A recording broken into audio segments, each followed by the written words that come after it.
Bonsoir à toutes et à tous.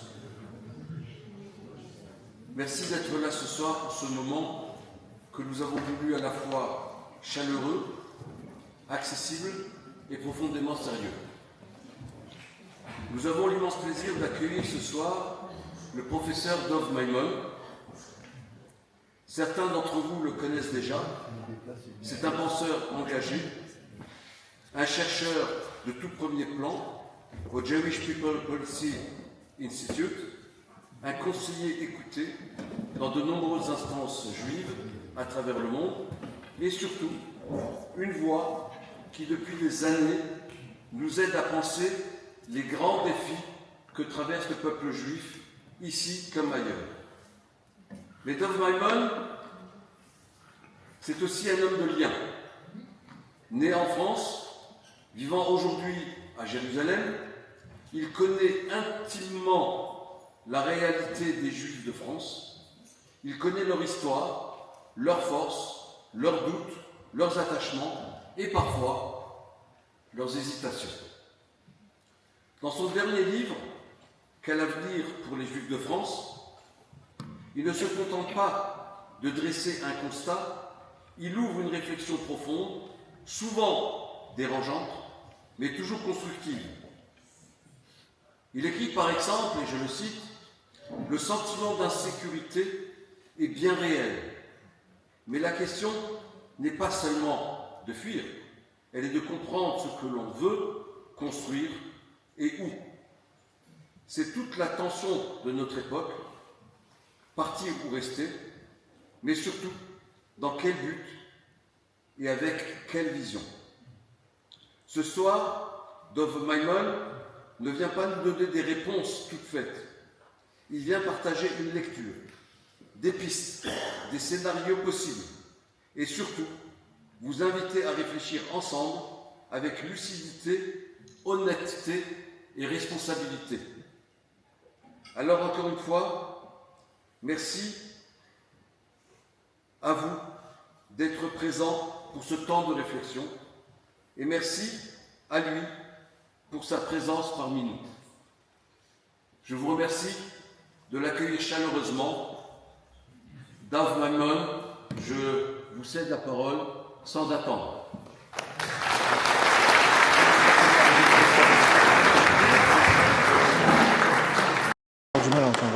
Chers amis, je remercie Maurice Dahan qui m'a invité. Je n'avais pas prévu, j'étais venu pour toutes sortes de choses et puis comme j'étais venu ici il y a 2 ans, avant le 7 octobre, et que j'avais vu cette communauté qui est pour moi un des phares du judaïsme mondial. Je travaille sur les 5 continents, je suis directeur de recherche d'un institut d'une 50aine de chercheurs. Donc j'ai écrit 4 livres ces 6 derniers mois, d'accord ? C'est facile parce que quand on a 3 enfants sur le front, alors on a du temps la nuit, vous comprenez ? Alors, et donc on a... Et j'ai écrit un livre sur... un petit livre que vous avez peut-être vu, je voudrais en donner une copie, qui s'appelle le 7 octobre, qui a été distribué à 20 000 copies en France, en papier, plus 100 000 copies qui ont été descendues dans le monde entier. C'est un livre, un guide pratique pour comment répondre à toutes les questions que les gens posent, pourquoi vous allez tuer des bébés en Palestine, etc. J'ai écrit un livre sur les évangéliques, comment travailler avec les évangéliques, c'est un livre en anglais et en hébreu, un livre sur la guerre d'Ukraine, qui a été très très remarqué en Israël, et par le gouvernement et par les différents acteurs de géopolitique. Et là, donc, ce livre-là, sur lequel je travaille depuis des années, et qui est évidemment très très cher à mes yeux, et je viens le partager avec vous. Vous êtes les premières personnes, en fait, à qui j'en parle, d'accord ? Donc, je vous demande aussi d'avoir une certaine indulgence. Ce qui est important, c'est qu'on essaye de réfléchir ensemble. Je ne viens pas avec des réponses. Je viens avec simplement d'abord l'histoire. Comment on est arrivé à écrire ce livre ? On aurait surtout voulu ne pas l'écrire. On a voulu surtout pas l'écrire. On a été... mon co-auteur, Didier Long, avait été commandé par le CRIF d'écrire une étude sur restructuration du judaïsme français, qu'est-ce qu'on doit faire, quels sont les enjeux. Ce qu'on a l'habitude, il vient du McKinsey, une grande boîte de conseil. Moi aussi, je viens de ce monde des affaires. Donc, on connaît bien ce genre de méthode. Et on s'est aperçu que ça dépassait, après avoir interviewé plus de 300 personnes dans toute la communauté, puis on a interviewé aussi des grands flics, on a interviewé des magistrats, des politiques, des officiers du renseignement ici en Israël. et en France, en Israël, bien entendu, et dans d'autres endroits, pour avoir différentes voix sur qu'est-ce qui se passe. On s'est rendu compte qu'il y avait des choses qu'il fallait prendre en compte. Ce n'est pas si évident que ça, que tout ce qui a l'air tellement beau pouvait indéfiniment durer. Ça veut dire qu'on a une sensation que les gens ont. Et là, j'ai voulu le rôle de Antonio Gramsci, un de nos maîtres du communisme italien de l'entre-deux-guerres, enfin pendant la Deuxième Guerre mondiale surtout, quand il était en prison, il a écrit que l'intellectuel organique, celui qui va mettre des mots pour aider les gens à penser. Voyez ? Donc ça veut dire que les gens ont des intuitions, et nous, le travail de l'intellectuel, celui qui va aider les gens à élaborer, à aller plus loin, pour les aider, parce qu'ils ne trouvent pas les mots, c'est un peu flou. Et tout le travail du renseignement, d'une manière, ce qu'on appelle l'intelligence, tout le domaine de l'intelligence. Chez nous, dans mon travail, on a énormément de gens qui viennent évidemment des différents services israéliens du renseignement, et parce qu'on surveille le monde entier au niveau de ce qui se passe dans toutes les langues. Notamment, moi je suis responsable envers l'islam, donc j'enseigne aussi, bien entendu, on surveille tout ça et on voit comment ils font. Il y a des choses qu'ils font dans certains pays, après ça arrive dans d'autres pays, on voit que c'est le même modus operandi. Ils travaillent souvent les mêmes choses. Donc on a essayé de voir, et on s'est rendu compte qu'il y avait des choses qui étaient surprenantes. Et quand on vient d'extérieur et on fait une analyse de risque, comme on fait dans le monde des affaires, et on a commencé à regarder, c'est ce qu'on a fait. Dans ce livre, on a simplement fait une analyse de risque. Et on l'a présenté à un grand éditeur parisien très très courageux, qui publie les auteurs de Charlie Hebdo, qui a été menacé de mort, etc., qui est quelqu'un de très très courageux, qui vient de la gauche, la véritable gauche, celle qui refuse la domination, celle qui refuse la compromission, des Jean Moulin. Toute une équipe de gens qui sont très très courageux, qui sont évidemment avec Israël, avec les Juifs, contre l'antisémitisme, sans question. C'est très clair pour eux. Qui a raison, qui a tort dans cette histoire. Ils comprennent très très vite, ils ont compris les choses. Ils se sont dit, et vous ne pouvez pas laisser ça comme ça, il faut que vous publiez en France. Moi, j'avais écrit un rapport pour le Premier ministre israélien, et il me dit, non, il faut que vous publiez ça en français, donc on l'a écrit en français. D'accord ? Et notre public, c'est surtout le public non juif. Parce que si vous regardez bien l'affiche, le mot juif, il apparaît presque pas. En fait, ce qu'on veut dire, c'est la fin de la France qui est en danger. Les juifs sont en fait juste un révélateur de dysfonctionnement. Ça veut dire qu'ils sont souvent ce qu'on appelle le canari dans la mine. Vous savez, comme dans Germinal, quand les mineurs allaient dans les mines, ils amenaient avec eux un petit canari. Et quand le canari s'arrêtait de chanter, c'est-à-dire qu'il risquait un coup de grisou. Et là, il fallait vite se sauver. Donc les Juifs sont un peu ce révélateur de dysfonctionnement. Hein, et dans les banlieues, dans les endroits un peu dangereux, c'est d'abord les femmes, ceux qui sont sans défense, en tout cas ce qu'on a l'impression, et les Juifs qui vont être les premiers. Mais derrière, c'est beaucoup plus grave que ça. D'accord ? Pour vous dire simplement, je l'avais dit récemment sur Europe 1, et j'aurais dit, écoutez, Arafat disait au Liban, après samedi, dimanche.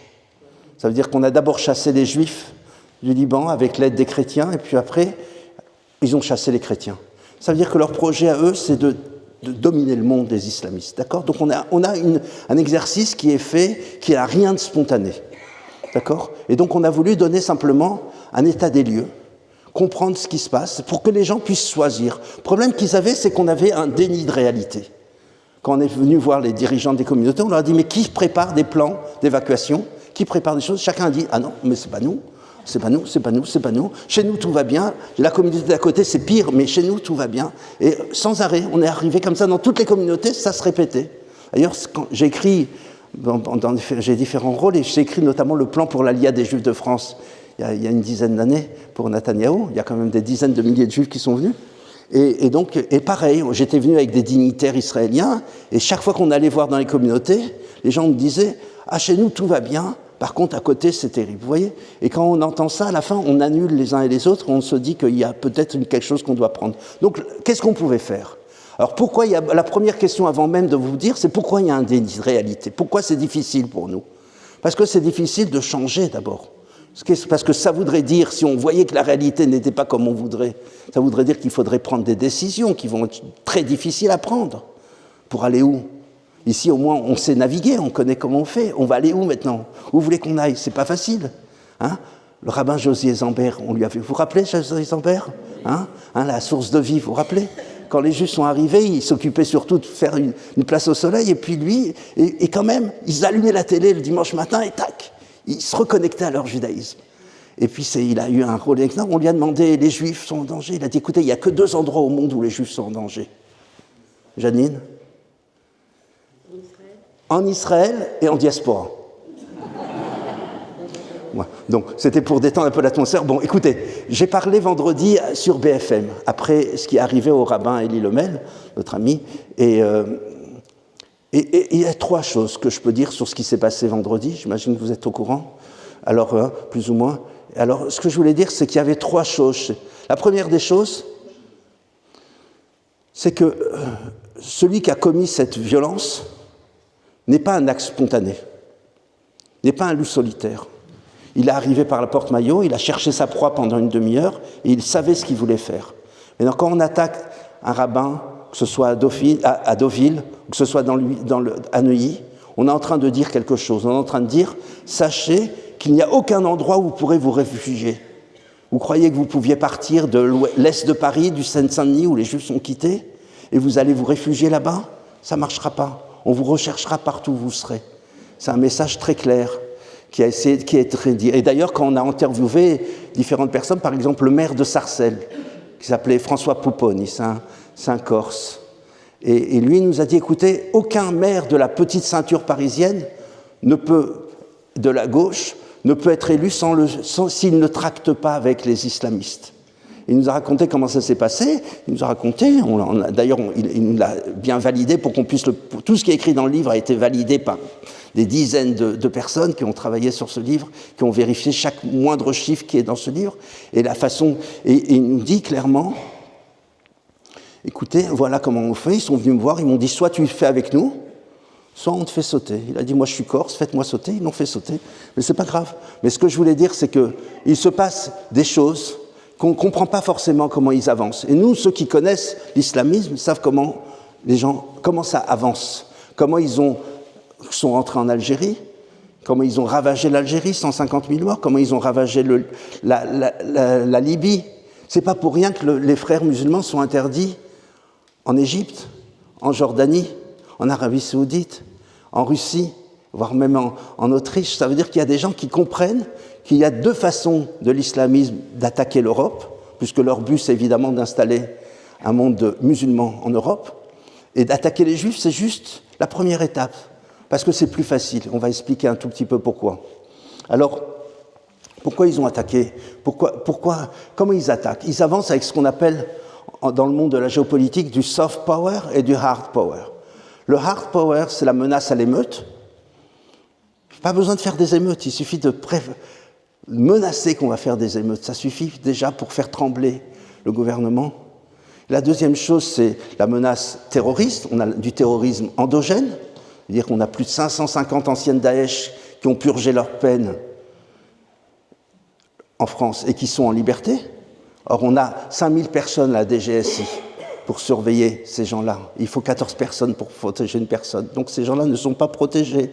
40% des anciens de Daesh continuent à penser la même chose et continuent à vouloir la même chose, même quand ils ont fini leur prison. Il y en a encore à peu près 300 qui sont encore dans les prisons et qui sont libérés au fur et à mesure, mais ils savent qu'ils n'ont aucun moyen. Vous vous rappelez peut-être qu'il y a eu un jour un attentat sur le pont Bir Hakeim en octobre 2023. Et bien là-bas, c'était un gars un islamiste qui avait purgé sa peine. Il avait été surveillé pendant 1 an. On avait dit, il est gentil, c'est bon. Puis après, il est parti au Veldiv, vous voyez. Il pensait que les Juifs étaient encore là-bas. Il ne savait pas que depuis 1942, ils étaient partis à Drancy. Et après, comme il n'a pas trouvé de Juifs, il l'a tué. Il est parti sur la rue Berghem. Il a tué un Allemand innocent qui passait par là. Je fais une allusion, pour ceux qui ne se rappellent pas, à Raymond Barre, bien entendu, qui avait dit « Ils ont voulu tuer des Israélites qui allaient à la synagogue, ils ont tué des Français innocents qui passaient par là. Donc les Juifs ne sont ni innocents, ni vraiment français. » D'accord ? Simplement pour entendre l'inconscient. Il n'y a pas que chez les islamistes qu'on a un antisémitisme endémique. On a aussi d'autres endroits. Alors, ce qu'on a voulu faire simplement, c'est donc, comme je disais, tout simplement faire une analyse. La seule façon de faire ce travail, c'était que les gens lisent ce livre. Je ne suis pas là pour vendre ce livre, je touche 4% du prix de la vente. Je ne fais pas ça pour de l'argent. Simplement, ce que je dis, c'est que il faut des chiffres. Il faut regarder d'un bout à l'autre. Si on veut savoir qu'est-ce qui va nous arriver, qu'est-ce qui peut arriver, il faut vraiment prendre le temps, ça peut prendre 2 heures, 3 heures, de lire un livre et de voir les chiffres qui sont là, un d'après l'autre, et ça construit tout un paysage. Qui sont les juifs? Qui sont les musulmans? Qui sont les antisémites? Que fait l'État? Pourquoi l'État ne fait pas? Etc. Qu'est-ce que peut faire l'État? Et qu'est-ce qu'il ne peut pas faire? Et les scénarios, etc. Je ne vais pas vous raconter tout ce qu'il y a dans le livre, c'est moins important que ce que je voudrais partager avec vous aujourd'hui. Le livre, vous pouvez le lire. Par contre, rencontrer Dov Maimon, c'est plus compliqué et c'est plus rare. Donc on va essayer de partager avec vous différentes choses sur qu'est-ce qu'on peut faire et qu'est-ce qu'on a. Et c'est pour ça que je vais parler peu et je vais arriver rapidement à entendre vos questions, parce que pour moi aussi c'est très important d'entendre qu'est-ce qui se passe. Donc, alors, je vais regarder simplement quelques petites choses. Regardez, je vais aller très très vite pour. Je vais pas vous parler de combien il y a de juifs en France. Ça n'a pas beaucoup d'importance pour nous. Je vous dis simplement qu'on a quand même trouvé qu'il y avait. Je vais le résumer très très vite. Il y avait 25 fois plus de musulmans que de juifs en France. D'accord ? Quelle que soit la façon dont on calcule. Et on a une équipe de démographes au JPPI, dans le centre de lequel... D'accord ? Donc on a, quelle que soit la façon dont on calcule, que ce soit par le halal, je vous donne quelques chiffres quand même pour ceux qui connaissent moins. Par exemple, et la France nous dit, il y a 5 millions, il y en a 4 millions, il y en a 3 millions et demi, il y en a 6 millions. Et en fait, c'est pas du tout ça les chiffres, quoi. De qui on se moque? Pourquoi on casse? Vous comprenez qu'on dit en France qu'on ne veut pas de statistiques ethniques, on ne peut pas faire de census ethnique, c'est même on peut être puni pour 300 000 euros si quelqu'un en fait, mais quand on n'a pas de baromètre, quand on n'a pas de thermomètre, comment vous voulez savoir si vos politiques que vous mettez en place fonctionnent ou ne fonctionnent pas? Est-ce que ça marche l'intégration ou ça ne marche pas? Puisque vous ne savez même pas qui sont les gens. D'accord? Donc il est impossible de penser, c'est une des lois, j'enseigne à l'équivalent de l'ENA en Israël, impossible de penser sans avoir des chiffres. Si on ne sait pas ce qui se passe, on ne sait pas du tout ce qui se passe. Alors quand je vous dis maintenant, au niveau des musulmans, on sait, c'est pas moi, c'est Jérôme Fourquet, dans l'Archipel français et dans d'autres livres plus tardifs, La France d'après, 23% des bébés qui naissent ont un prénom arabo-musulman. Et 1/3 des musulmans ne donnent pas un prénom musulman à leurs enfants, c'est ceux qui sont les plus intégrés, pour éviter, parce qu'ils savent que ça les dérange au niveau de leur promotion sociale. Donc on arrive, si vous voulez, quelle que soit la façon dont on calcule les choses, on s'aperçoit qu'il y a beaucoup de musulmans. Maintenant, vous me dites, bon, les musulmans aussi, en Israël, on a 20% de musulmans. On peut vivre avec 20% de musulmans. Et au plus. En France, ils sont arrivés, d'après plusieurs études, que ce qu'il va y avoir en France, c'est en projection en 2050, vous voyez, suivant les différents calculs, Fourquet, eux, ils arrivent à 48%, ceux qui parlent des prénoms, vous vous rappelez, les prénoms, c'est important. Et d'autres arrivent à différents chiffres, ou l'Institut Montaigne, tout ça qui nous parle de 50% de personnes qui auront un parcours migratoire. D'accord ? Maintenant, si les musulmans, le problème qu'on a chez les musulmans, donc 72% des musulmans sont des gens relativement calmes, mais on a 28% qui sont radicalisés, qui sont séparatistes, donc qui sont très proches des frères musulmans, ou alors de toutes sortes de groupes extrêmement problématiques, qui veulent en tout cas pas de la France. Ils ont en général une haine profonde de la France et une fureur contre les Juifs. Mais non, plus ils sont religieux et plus ils détestent les Juifs. C'est comme ça, c'est statistique. Deuxièmement, les autres statistiques, les corrélations simples. Je vais vous faire des corrélations simples. On a dit 28% sont radicalisés, mais au niveau des jeunes, les moins de 30 ans, c'est 50%.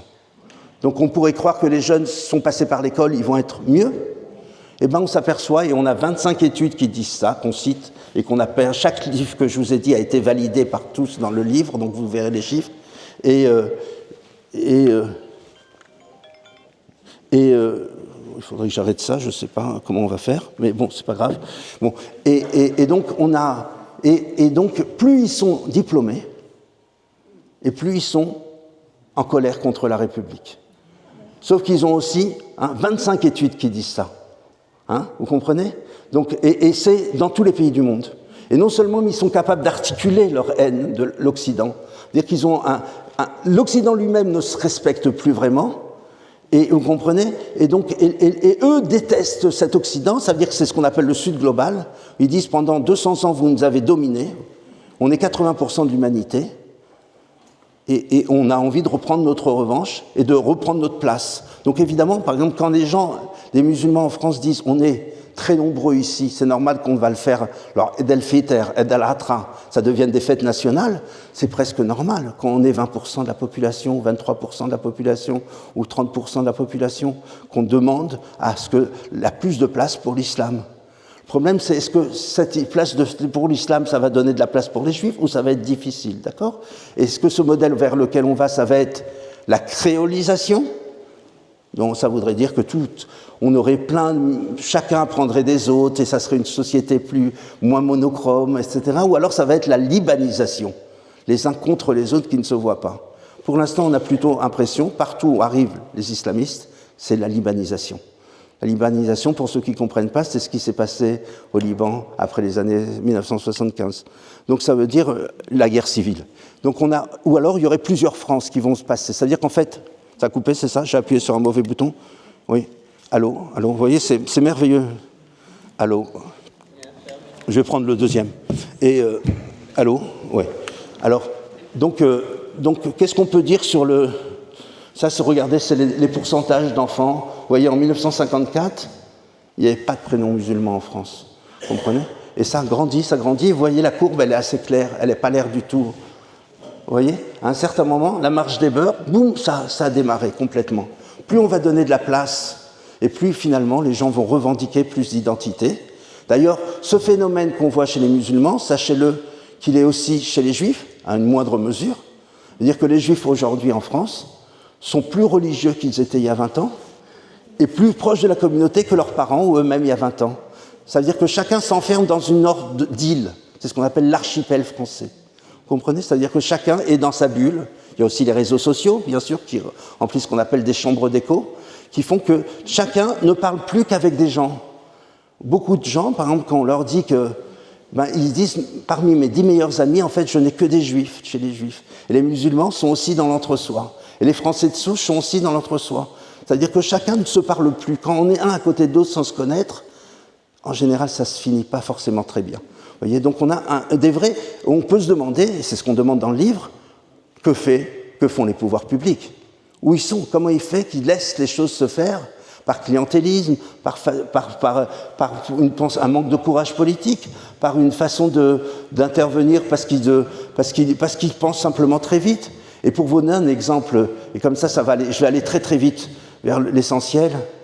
Vous vous rappelez de novembre 2005, les émeutes de novembre 2005. Il y a eu des émeutes en 1995, novembre 2005, et là il y avait Sarkozy qui était le ministre de l'Intérieur. Vous vous rappelez? Il avait dit, on va les laver au Karcher. Vous vous rappelez? Laver au Karcher? Il a dit, tolérance zéro pour la racaille. Vous vous rappelez? Et vous savez ce qu'il a fait pendant ce temps-là? Eh bien, il a dealé, tracté avec... Et il y a des très belles émissions qui racontent ça dans le détail. Vous verrez dans le livre. Qui racontent... Il a tracté avec les frères musulmans. Il a créé l'OIF, donc les musulmans. Il les a entrés dans toutes les mairies. Il a construit les grandes mosquées. Vous connaissez, vous êtes de Strasbourg, mais je vous donne un exemple de Créteil. C'est dans la banlieue parisienne. Et là-bas, autour du lac de Créteil, il y avait plein de restaurants cachers. Et tout le monde se baladait avec la kippa, et se baladait avec des poussettes, etc. Et quand il a construit ces grandes mosquées, je n'ai pas dit que les musulmans sont antisémites, vous comprendrez, il a un peu parlé Maurice, mais j'ai créé 50 groupes de dialogue entre juifs et musulmans. Donc j'ai fait un doctorat en Sorbonne sur les confluences entre mystique juive, mystique musulmane, qui a été choisi comme meilleur doctorat de France, pour vous dire simplement. Je connais très très bien, je cite 200 livres de soufisme, de mystique musulmane dans mon doctorat, etc. J'ai travaillé pendant 10 ans dans ce domaine-là, donc j'ai énormément d'amis qui sont musulmans profondément religieux, mais qui n'ont rien à voir avec ces islamistes qui veulent détruire le monde. Ces gens-là sont des fous furieux, ils ont détruit. Les premiers à souffrir de l'islamisme, c'est d'abord les musulmans eux-mêmes. Donc c'est une plaie, mais il faut s'en occuper. Sinon, on arrive à ce qui s'est passé. Lisez ce qui s'est passé en Algérie, lisez ce qui s'est passé en Libye, lisez comment ça se passe dans les autres pays, au Niger ou dans d'autres pays d'Afrique, et vous verrez, c'est toujours les mêmes méthodes. Ils arrivent, ils achètent des boucheries, ils achètent des appartements, ils mettent des gens à eux, et puis après ils avancent. Et pour celui qui a fait sauter Sarcelles, puisque je vous parlais de Sarcelles, le nouveau maire de Sarcelles, il s'appelle Patrick Haddad, c'est le fils du président de la communauté juive. Et puis, le jour où il a été élu, avec l'aide des islamistes, il est porté sur les épaules comme par une bar mitzvah, vous voyez. Mais avec lui, il y a qui le porte sur ses épaules?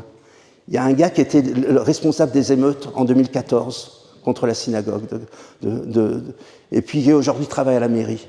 Je crois qu'il est responsable des HLM. Des petits rôles qui ne sont pas très importants, vous voyez, mais quand on tient les HLM, on tient beaucoup de choses, vous comprenez? Donc c'est de l'entrisme. Et bien de l'autre côté, à côté de lui, il y a le chef du Milogorush, c'est-à-dire les Turcs, hein, qui représentent un tiers des musulmans en Allemagne, par exemple, se considèrent comme proches du Milogorush. Et ces gens-là, très très puissants, et 3 jours après les élections, donc il a été porté sur les épaules par tous ces islamistes, il a donné un terrain qui était... La préfecture interdisait de faire ça, il a donné un terrain pour eux, et ils ont construit en face du collège un grand bâtiment pour eux, etc. Donc ils avancent d'une certaine manière, on connaît leur façon de travailler puisqu'ils le font toujours la même méthode.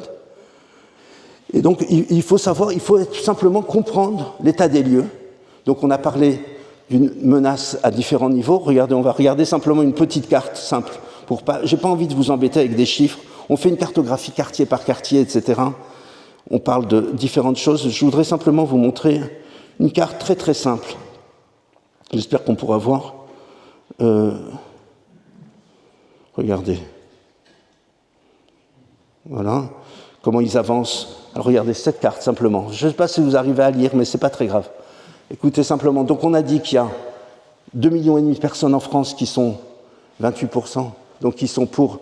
Imaginez rien qu'un % de ces gens-là qui se mettent tout à coup à mettre le feu à sang. Prenez l'exemple de ce qui s'est passé en juin 2023. Vous vous rappelez, en juin 2023, c'est la fin de l'année. On est bientôt à la fin de l'année scolaire, les jeunes s'ennuient. Et puis il y a eu l'assassinat de Naël par un policier. Et là, à ce moment-là, qu'est-ce qui s'est passé? À Nanterre.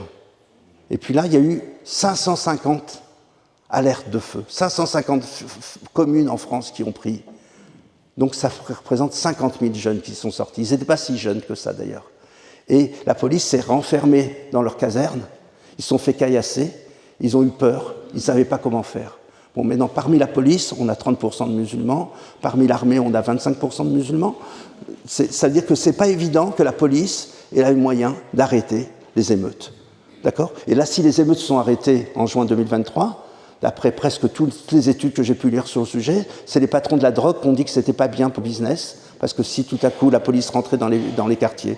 Donc, si on allait beaucoup plus loin, et là je vais vous faire peur un petit peu, donc rassurez-vous, après je vais calmer les choses, il y a l'ancien patron de la DGSE, donc c'est plus la DGSI qui s'occupe en interne, mais qui s'occupe sur l'international, donc ils nous parlent, eux, non seulement des musulmans qui sont en France, mais aussi des cellules criminelles manipulées par l'Iran, et trafic de drogue et d'armes à feu illégales, etc. Vous voyez? Et qu'est-ce qui se passe? Et on a cela, c'est de l'exogène, cela. Ils viennent de là-bas, et on a énormément de gens qui se baladent en Europe, qui viennent du Hamas, qui viennent de l'Iran, qui font toutes sortes d'opérations, qui sont là. Donc, mais pour donner les alertes de feu, donc on a dit que ce qui s'est passé, c'est qu'il s'est passé que ce genre de choses pouvait vraiment arriver très facilement, non seulement à des dégâts matériels, mais aussi à des dégâts humains.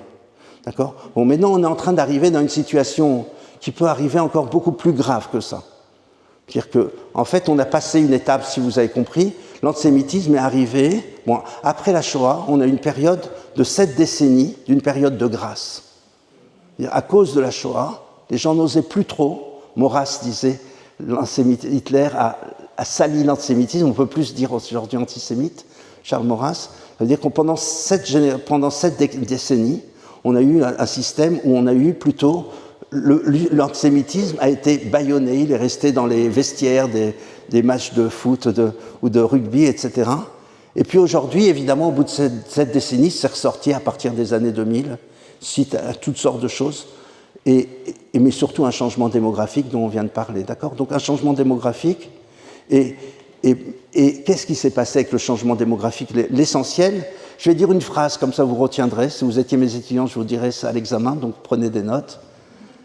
Alfred Sauvy, c'est un démographe français, il dit « La démographie, c'est la petite aiguille de l'horloge.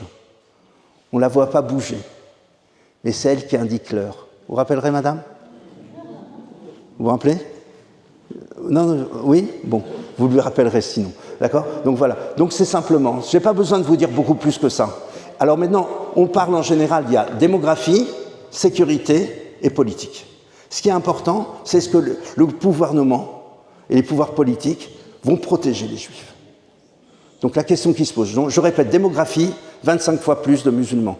La politique, elle est liée à la démographie. Vous comprenez bien que dans une cité, quand on a 25 fois plus de musulmans, et des cités de Seine-Saint-Denis, des fois c'est beaucoup plus que ça. Moi je viens de Montreuil, mon père était rabbin à Montreuil, et il y avait dans les classes, quand on a 15 arabes contre un juif, et le prof il veut faire la classe, donc il dit aux juifs, aux parents, enlevez-le, le mettez dans une école à vous.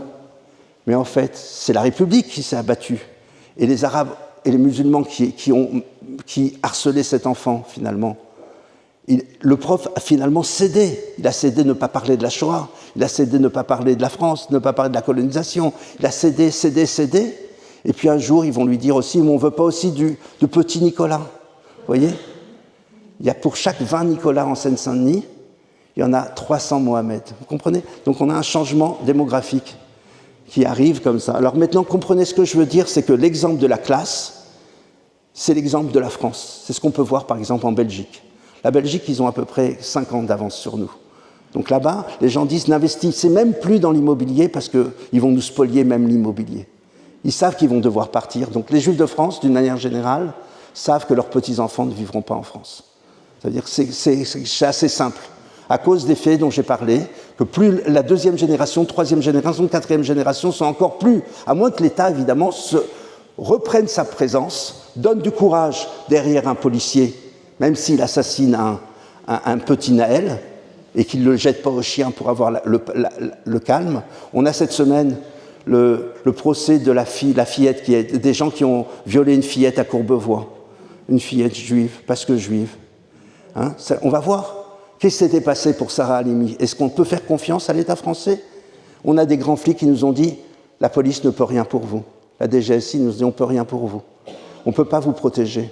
On ne peut pas protéger tous les super cachers, les hyper cachers. On ne peut pas mettre un policier derrière chaque juif. On ne peut rien faire. Ce n'est pas les juifs qui sont un problème, c'est l'incivilité. Mais je vous ai dit, l'incivilité, mais là, elle a un autre but. C'est de montrer aux juifs que quel que soit l'endroit, les nouveaux maîtres des lieux, c'est les musulmans. Et les juifs doivent marcher en ayant honte, en ayant peur, en étant apeurés. Et alors, même quand ils mettent une casquette, les Arabes les reconnaissent. Mais ils comprennent que vous êtes un dhimmi, vous êtes un sous-homme, et qu'on vous tolère là, et que n'importe quel moment vous pouvez prendre des coups, et que c'est nous les patrons. Comprenez ? Donc on a un mouvement qu'on connaît très bien, quand on regarde comment font les islamistes dans tous les pays, comme ils ont fait à Daesh, envers les Yazidis, etc. On connaît exactement leur méthode. La méthode depuis 13 siècles, c'est des razzias, on viole les femmes devant leurs maris, etc. C'est les mêmes méthodes qu'ils ont fait au Liban, qu'ils ont fait partout, et qui peuvent arriver. On a des chefs de la police qui nous ont dit ici, le 7 octobre a déjà commencé à Courbevoie. Le 7 octobre a déjà commencé avec Sarah Halimi. Ou alors, on est le 6 octobre, il ne s'est rien passé le 5 octobre, le 4 octobre, le 3 octobre, le 2 octobre. Mais écoutez, on ne sait pas ce qui peut se passer. D'accord ? Donc on a un risque et on doit être conscient de ce genre de choses. Donc je ne suis pas là pour alarmer les gens, ni faire peur. Je dis simplement, n'ayez pas peur, rien du tout. Vraiment, ceux qui veulent avoir peur, je dirais, pour ceux qui veulent avoir peur, je vais dire, c'est pas moi qui l'a dit, Serge Klarsfeld qui a dit, nous ne pouvons compter que sur nous, dans le Figaro. Vous vous rappelez ? Il n'y a pas longtemps. Qu'est-ce qu'il veut dire ? Il veut dire qu'on ne peut pas compter sur la police, vous comprenez ? La police, rappelez-vous Sarah Halimi, 23 policiers en bas, 3 quarts d'heure, un massacre violent, des phrases insupportables que vous verrez dans le livre, qui ne peuvent pas être prises par on ne peut pas comprendre par deux façons. Et ce gars-là va être libéré sous prétexte qu'il a fumé du cannabis. Ça veut dire quoi ? Vous comprenez ? Ça veut dire que la police a ici cédé. Pour vous donner un autre exemple, il y a derrière tout ça des forces aussi politiques et économiques. On va prendre le Qatar. Quand Macron va faire les Jeux Olympiques, il va demander aux blindés qataris de protéger les Jeux Olympiques. Mais les Qataris, c'est ceux qui financent le Hamas, qui est la branche des frères musulmans en Palestine. C'est ceux qui financent tout l'islamisme en Europe. L'islamisme des frères musulmans et l'islamisme des autres qui ne sont pas frères musulmans. Et finalement, donc quand vous allez utiliser les blindés qataris dans les rues de Paris, personne ne va attaquer les Jeux Olympiques, puisque évidemment, et ça s'appelle comment ? Ça s'appelle la démocratie, ça, ou ça s'appelle déjà une forme de soumission quelque part. Vous voyez? Imaginez qu'à la place des blindés qataris, ça aurait été des blindés israéliens. Hein, vous imaginez un peu à quoi ça pourrait ressembler, Paris, si on avait des blindés israéliens qui protègent les Jeux Olympiques. Donc pour comprendre un peu ce que ça veut dire, Macron revient avec un accord, 27 ans, la France ne veut pas vivre sans le gaz qatari. La France, qui rachète la dette de la France? C'est le Qatar. Qui finance? Donc on est dans une situation qui devrait quand même... Alors maintenant, ce qui se passe, le grand sujet qu'on avait, c'est qu'on s'est rendu compte que les gens ne peuvent pas croire à ce qu'on raconte. C'est pour ça qu'on a écrit un livre. On n'avait pas le choix d'écrire ce livre. Parce que le problème, c'est qu'on vit dans une dissonance cognitive. Ça veut dire quoi? Ça veut dire que jamais le judaïsme n'a été aussi intense, aussi vital, avec autant de vitalité qu'il est aujourd'hui. On n'a jamais eu, à Paris, c'est la capitale mondiale de la gastronomie cachère. À peu près partout dans le monde, depuis le 7 octobre, l'antisémitisme entraîne toujours une polarisation. C'est-à-dire qu'une grande partie des Juifs va diminuer son profil juif, va essayer de se cacher, faire un peu comme les marranes, essayer de disparaître. Une partie va être rattrapée par son identité. Et ne pas en vivre, ils sont prêts à faire leur coming out, quel que soit le prix que ça va leur coûter, parce qu'au moins ils sont cohérents avec eux-mêmes. Et donc ces gens-là vont se mobiliser. Et ça m'est arrivé, évidemment, après le 7 octobre, d'être dans tellement de pays et de voir des communautés entières. Les gens sont là, tous, ils ont envie d'être dans l'entre-soi, vous voyez, de se retrouver entre eux. Parce que quand ils ne sont pas entre eux, Janine, quand on était à Bordeaux, vous étiez à Bordeaux, vous vous rappelez avec moi? Il y a une femme, Rebecca, qui vient me voir et qui me dit, vous étiez là? Rebecca, qui nous a dit, on est des gauchistes, je suis mariée depuis 50 ans, le 7 octobre, mon mari est venu me voir, il m'a dit, il ne m'a pas parlé pendant une semaine. Au bout d'une semaine, les enfants sont venus, il m'a dit, maman, on a honte de toi, à cause de toi, on est juifs, ou tu es des bébés en Palestine, c'est horrible, on ne veut plus jamais entendre parler de toi. Vous voyez? Ça veut dire qu'elle, elle n'est même pas dans la communauté. Étant donné qu'elle est seule, ou d'autres gens qui m'ont donné des témoignages en Bretagne ou d'autres endroits, il dit, tout à coup, le 7 octobre, je me suis rappelé que mon père avait été caché et j'ai été bouleversé. Mais le 8 octobre, personne ne comprenait. Ma femme ne comprenait pas, mes enfants, personne dans mon village ne comprenait. Donc ces gens-là ont encore plus souffert que les Juifs qui sont dans la communauté, qui avaient avec qui partager. Et les Juifs, tout à coup, ne pouvaient partager qu'avec des gens comme eux. Parce qu'avec eux, on pouvait parler. Avec les autres, c'était un dialogue de sourds. Personne ne comprenait. Le 8 octobre, pour eux, c'était un jour comme les autres. Et pourtant, pour les Juifs, c'était une autre situation, vous voyez. Donc on a cette situation qui a été un catalyseur d'un mouvement beaucoup plus grand. Je parlais tout à l'heure du patron de la DGSE qui s'appelait Pierre Brochand. Il a parlé, et pour ça je voudrais simplement arriver vraiment à des choses très simples pour qu'on ouvre un vrai débat tous ensemble sur dire qu'est-ce qu'on peut faire, qu'est-ce qu'on doit faire, quels sont les scénarios. Et je vais prendre, si vous voulez bien, plusieurs questions. Comme ça, après, je pourrai répondre pour savoir qu'est-ce qui vous intéresse en particulier, peut-être par-delà même ce qu'on a pu écrire dans le livre, parce que on était quand même bloqué par plein de choses. On avait 10 relecteurs à peu près qui nous ont bloqués sur tout ce qu'on voulait dire et qu'il fallait absolument que ce soit politiquement correct. Donc on était vraiment... le texte a été à la loupe pour éviter toute phrase qui pourrait être comprise comme quelconque forme de racisme ou d'autre chose, même si je ne pense pas que j'ai du racisme en moi. Et Pierre Brochand écrit dans une étude, il était donc le patron des services extérieurs de la France, il dit « Le scénario probable qu'on va voir en France, ça sera comme la guerre d'Algérie, mais en métropole. » Ça veut dire que les Arabes étaient dans leur quartier, dans leur village, ils faisaient des razzias dans les quartiers français, ils retournaient dans leur village. Il dit, ben, on va voir la même chose avec les 800 villes de non-droit, ça s'appelle, no-go areas, où on a des armes, etc. Ils vont pouvoir faire des descentes quand ils veulent, et puis retourner, la police ne ferait rien. La police ne ferait rien. Mais non, pourquoi ça m'inquiète, moi? Ça m'inquiète à deux niveaux. D'abord, parce qu'on a des juifs dans beaucoup de quartiers comme ça. On a fait le compte quartier par quartier, on a trouvé 120 000 juifs, 150 000, ça dépend qui on rentre dedans, suivant le degré de précarité, le degré de danger, le nombre d'islamistes dans le quartier, leur souffrance, leur douleur, ces gens qui nous ont raconté ce qu'ils vivent au quotidien. Au quotidien, quand on leur arrache leur mezouza, quand on leur met des croix gammées, quand on leur fait une haie d'honneur tous les soirs quand ils passent, et qu'ils ont très très peur, mais ils n'ont pas le choix, ils n'ont pas les moyens. Alors qu'est-ce qu'il faudrait faire? Il faudrait normalement que ce soit les pouvoirs publics, ou peut-être la communauté, qui se mobilise, qui leur trouve des HLM, du logement social dans des zones qui ne sont pas en danger. Pour l'instant, on n'a pas vu quelqu'un qui a fait quoi que ce soit dans ce domaine-là. Dans un cas où il se passerait des émeutes, qu'on appelle en anglais du homejacking, comme ce qui s'est passé pour Sarah Halimi, on ne sait pas trop ce qui peut se passer. Et pendant les émeutes, comme il y a eu en juin 2023, sachez que la méthode classique dans ce mode d'interaction, c'est qu'on coupe Internet. Donc on ne pourra même pas dire, en cas de danger, on va mettre des numéros verts, comme on a fait en Ukraine, ou comme on a fait en Afrique du Sud, dans d'autres endroits, quand il y a eu des problèmes vraiment des communautés qui étaient en danger. Et là, on mettait un numéro vert, les gens appellent, on leur envoyait une voiture pour aller sortir de l'endroit où ils étaient. Mais si l'Internet est coupé, le téléphone est coupé, à moins qu'ils aient des téléphones satellitaires, eh ben, qui n'ont pas, évidemment, puisque les gens qui habitent dans les cités n'ont pas, alors ils pourraient être tout à fait pris en charge avec des gens qui sont sous AJ+, ça veut dire Al Jazeera, en permanence 24/24, qui jettent de la propagande anti-israélienne et anti-juive. Sachez que pour les Arabes, Yahoud, c'est Yahoud, il n'y a pas de différence entre un juif et un sioniste. Pour eux, c'est la même chose, ça veut dire juif égale sioniste, égale génocidaire, égale cible à abattre. Et donc aujourd'hui, le sang juif est autorisé. Et même c'est un devoir, ça veut dire qu'avant, ils étaient déicides, et donc il fallait les tuer ou les humilier parce qu'ils avaient tué Jésus. Là maintenant, ils sont passés au génocide, ils ont tué la morale. Et de la même manière, si on enlevait les juifs, on enlevait le judaïsme, le monde serait rédimé, ça serait la rédemption. De la même manière, aujourd'hui, s'il n'y avait pas Israël, tout à coup, le monde serait rédimé. C'est pour ça que les gens ne comprennent pas souvent pourquoi cette haine envers Israël, tellement démesurée par rapport à ce qui se passe au Congo, 6 millions de morts ces dernières années, personne n'en parle, vous comprenez, des chiffres astronomiques dans tous ces pays, et personne n'en parle parce que, en fait, c'est une haine métaphysique. Le juif représente exactement l'autre, l'altérité qui nous dérange énormément.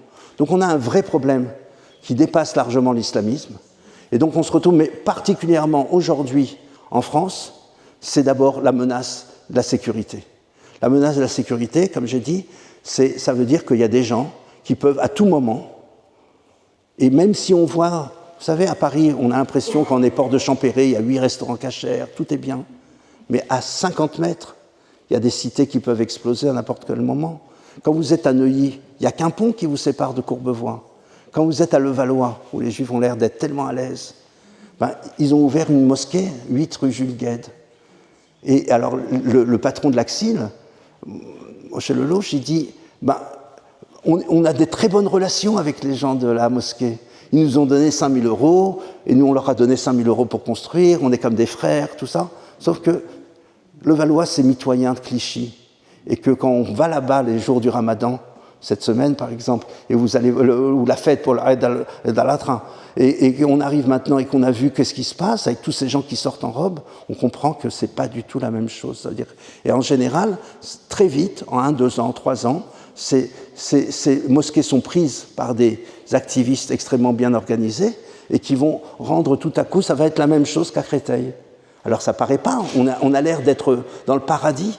On va faire un Hérouve à Levallois, vous savez. On voit tous les jours des restaurants, des synagogues, des bêtes à midrash. Pourquoi les gens sont de plus en plus dans l'entre-soi? C'est parce qu'ils découvrent Rabbi Akiva, c'est le même Rabbi Akiva. Il y a aussi des facteurs répulsifs. Comprenez, chaque changement est une conjonction de facteurs répulsifs, facteurs attractifs. J'explique. Ça veut dire, les Juifs retournent vers la Torah parce qu'ils ne peuvent plus être avec les autres. Ils ne peuvent plus partager avec les autres, donc ils vont se retrouver. Donc les rabbins sont contents, il y a plus de monde dans les synagogues, les Juifs sont contents, tous les activistes. Eh bien, ça diminue l'assimilation, puisqu'on ne peut plus parler tellement avec les autres. Dans une certaine mesure, mais vers quoi on va? Alors maintenant, je vais terminer là-dessus pour l'instant, et après on va reprendre peut-être sur d'autres choses. Les scénarios. Alors je vous ai parlé de la Belgique. La Belgique, il y a presque un antisémitisme d'État, c'est en tout cas ce que dit Joël Kotek. Un antisémitisme d'État, ça veut dire qu'on a tellement... Par exemple, je vais vous donner un exemple, il y a un comité bioéthique qui a été fait sur la circoncision. Vous avez peut-être suivi qu'il y a 3 semaines, ils ont fait une descente à Anvers, et ils ont ramassé tout le matériel des circonciseurs, des moalim. Alors, il y a un comité bioéthique sur la circoncision. C'est une commande que m'avait fait Bougie Herzog, le président, Et donc j'ai fait toute une étude sur qu'est-ce qui s'est passé par rapport à la circoncision, comment on peut faire, quelles sont les stratégies, qui doit faire quoi. En général, ça a toujours été l'État d'Israël qui s'est intervenu pour arrêter les interdictions de circoncision en Allemagne, en Belgique, en Suède, en Norvège, au Danemark, au Groenland, etc. Ça a toujours été, finalement, la communauté locale n'avait presque aucun pouvoir politique. Ça a été que les Israéliens et des fois les gens du Congrès américain. Mais les Juifs locaux, en vérité, n'ont pas de pouvoir, même si on dit que le CRIF est très puissant, mais la politique du CRIF envers le Hamas, l'Iran, l'Arabie saoudite et la reconnaissance de la Palestine n'est pas dictée par le CRIF, la politique de la France. C'est-à-dire qu'ils n'ont aucun pouvoir, les Juifs n'ont pas de pouvoir réel au niveau politique. Ils ont juste une fonction symbolique où on va leur donner quand on a besoin d'eux pour toutes sortes de raisons. Mais ils n'ont pas de pouvoir de changer quoi que ce soit au niveau du pouvoir politique parce qu'ils n'ont pas de voix avec des X. Ils n'ont pas de voix parce que les musulmans sont bien plus nombreux. And they play the numbers. Les gens plaient les nombres, jouent les nombres, ça veut dire qu'il est évident que les Juifs n'ont plus aucun pouvoir électoral. Donc ça veut dire qu'ils ont un pouvoir symbolique, important peut-être, mais qui ne va pas les protéger vraiment. Donc qu'est-ce que nous dit Charles Klarsfeld? Il nous dit, la police ne va pas nous protéger comme avec Sarah Halimi. Ils n'ont pas reçu d'ordre, ils n'ont pas voulu intervenir. Pourquoi ils n'ont pas intervenu? C'est évidemment, c'est la politique. Il n'y a pas de volonté politique derrière qui leur disent « Allez-y, on est avec vous ». Les profs, on n'a pas de volonté politique derrière. Et qu'est-ce qu'on voit partout? Et c'est quelque chose qu'on revoit. Donc, qu'est-ce qui va se passer pour aller très vite? Ce qu'on connaît, c'est le modèle. Donc, on n'est pas prophète ni fils de prophète, mais plus que les gens vont forcément me demander vers quoi on tend, alors je vais vous dire, le modèle qu'on connaît, c'est le modèle de ce qui se passe en Afrique du Sud. Ça s'appelle des gated communities. Ça veut dire des genres de résidences surveillées où les Juifs vont prendre pour eux-mêmes, vont habiter dans des quartiers presque renfermés sur eux-mêmes. Ils vont mettre autour des gardes 24 heures sur 24 avec des miradors, des chiens, etc. Comme ça se passe au Brésil. Voilà à peu près à quoi on pourrait s'attendre dans la situation du judaïsme. On pourrait avoir un judaïsme extrêmement intense, d'une vitalité incroyable, mais dans une certaine mesure, dans une situation un peu de précarité au niveau de ce qu'on appellerait la marginalisation sociale. De plus en plus, ça va être difficile. Ça va être de plus en plus difficile d'affirmer comme juif. Il va y avoir une partie des juifs qui vont ne pas assumer leur altérité, qui vont commencer à dire toutes sortes de choses sur Israël et sur le judaïsme, etc. On a l'habitude, ça fait déjà, on a même dans la prière, une prière spéciale sur la Malchinim et la Minim. On a eu des apostats déjà en Égypte, à l'Égypte biblique. C'est-à-dire qu'on a toujours eu des gens qui étaient des renégats et qui ont fait beaucoup de mal au peuple juif. Donc on va en avoir, inévitablement. Et pour l'instant, on n'en a pas beaucoup, mais ça pourrait arriver. Donc on a une situation où il est... voilà à peu près quel est le scénario le plus probable. Maintenant, et qu'est-ce qu'on doit faire? D'accord? Bon, c'est la question qui se pose, que tout le monde se demande, qu'est-ce qu'on doit faire? C'est pas mon métier. En tout cas, je ne suis pas venu pour dire ça. Le livre ne s'arrête pas là. Le livre étant donné, le rôle, c'est ce que vous allez faire avec Maurice Dahan, avec vos équipes à vous, votre réflexion que vous devez faire ici. Comment nous, à Strasbourg, qui est une communauté peut-être la plus belle d'Europe de l'Ouest, d'accord? Peut-être vraiment la plus belle d'Europe de l'Ouest, une communauté extrêmement forte, à la fois qui contient des juifs orthodoxes et des juifs non orthodoxes, mais tout le monde est ensemble. C'est une chance exceptionnelle qu'on ne connaît pas dans beaucoup d'endroits.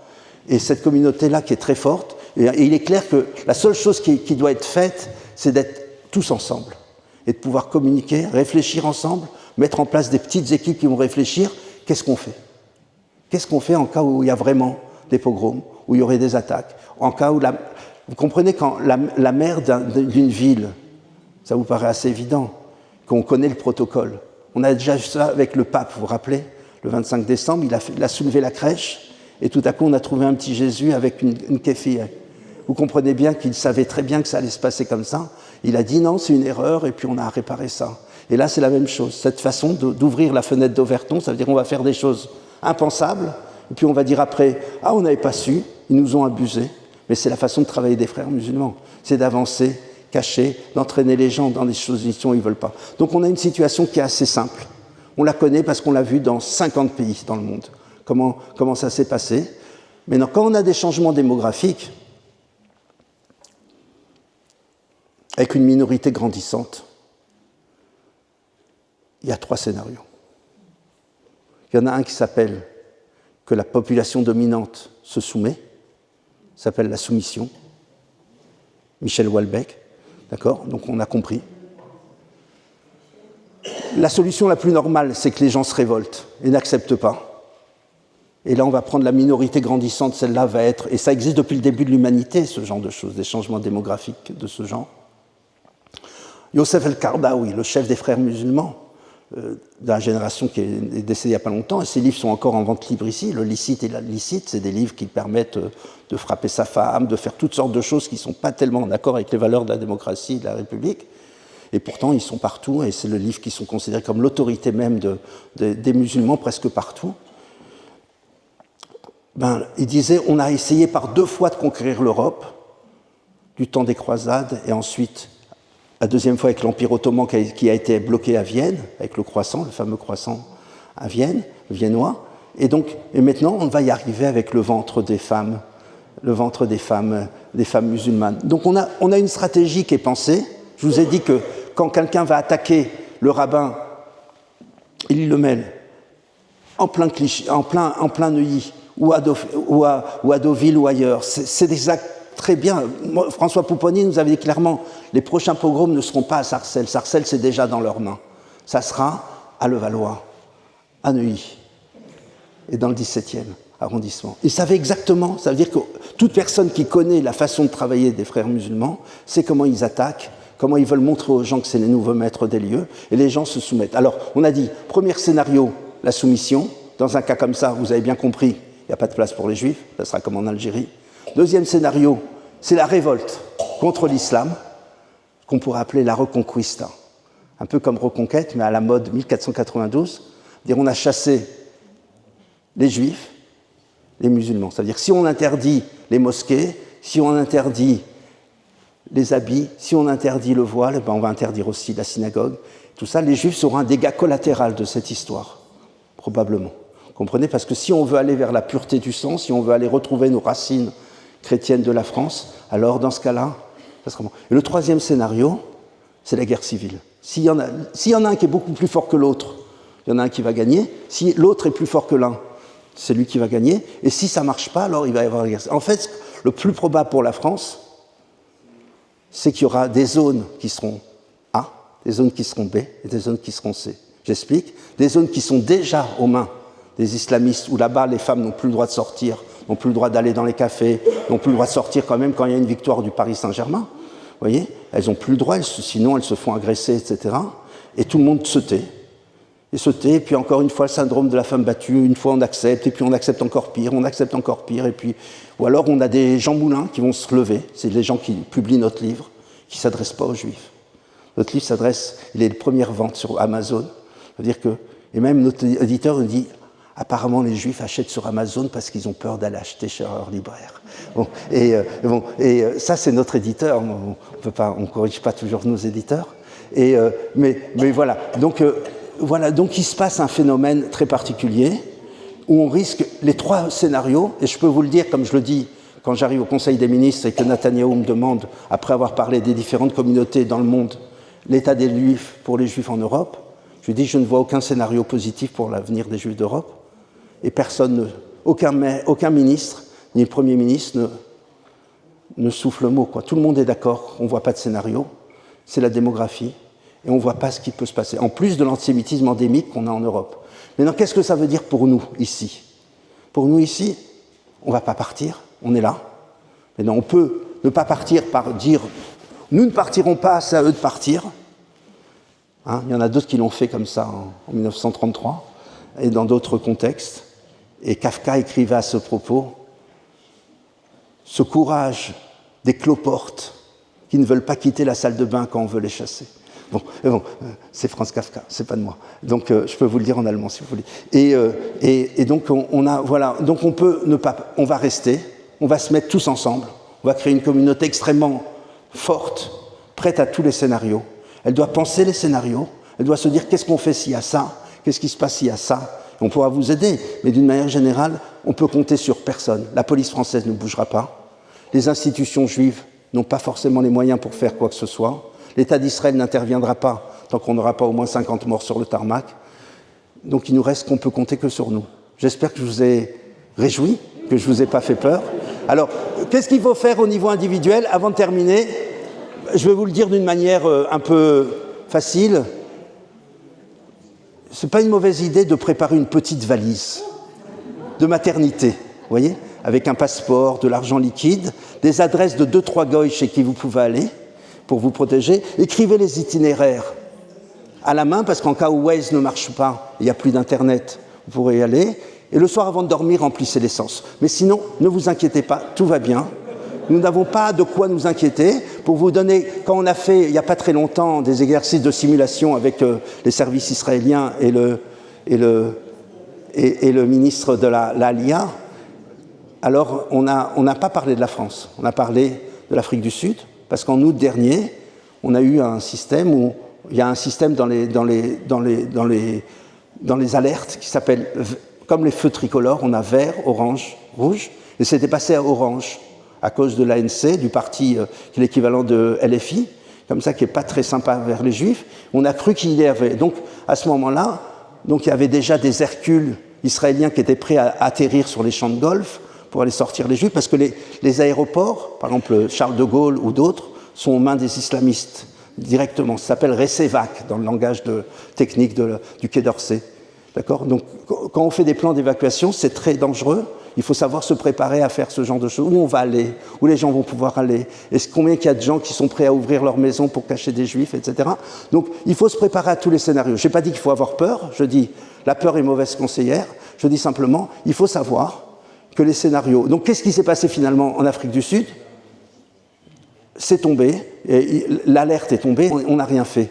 Par contre, en Ukraine, c'est passé pour l'État d'Israël. Le plus grand acteur du peuple juif, c'est l'État d'Israël, bien entendu. Mais il n'interviendra pas dans un pays ami comme la France pour sauver des Juifs ou pour aider des Juifs. Il n'a rien fait pour Sarah Halimi, il n'a rien fait pour Ilan Halimi.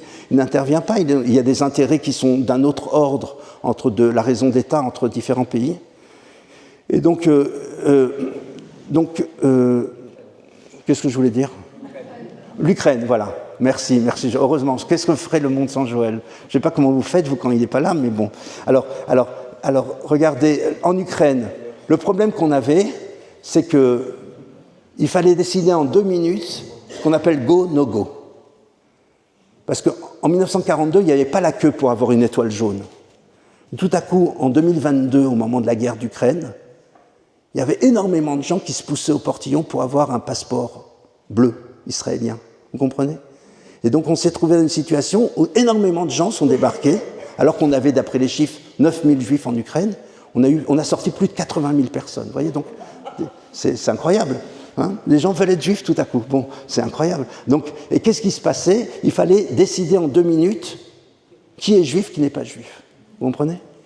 Et alors, il y avait toutes sortes de méthodes, mais surtout le problème qu'on a, c'est que quand, dans des situations de ce type, de guerre civile, je n'ai pas dit qu'on peut avoir ça en France, je vous parle de l'Ukraine, mais je dis que dans des situations de guerre civile, si quelqu'un on l'emmène en Israël, après on ne sait plus le rendre, puisqu'il ne voudra plus partir. Donc en fait, il ne faut pas les emmener. Donc dès qu'on a un doute, c'est pour ça que les gens qui ouvrent des dossiers à l'agence juive en mettant un certificat de judaïcité, ce n'est pas une mauvaise idée, parce qu'au moins, quand ils arrivent, tac, on sait qu'ils sont juifs, et là, le problème est réglé. Vous voyez ? Par exemple, c'est des choses que ça doit être un réflexe pour se préparer à tous les scénarios. Pas parce que ce scénario va arriver, mais parce qu'à un moment ou un autre, il faut savoir qu'il faut se préparer à ce qu'il y ait un grand mouvement dans l'histoire. Voilà. Maintenant, si je prends au niveau de la grande histoire,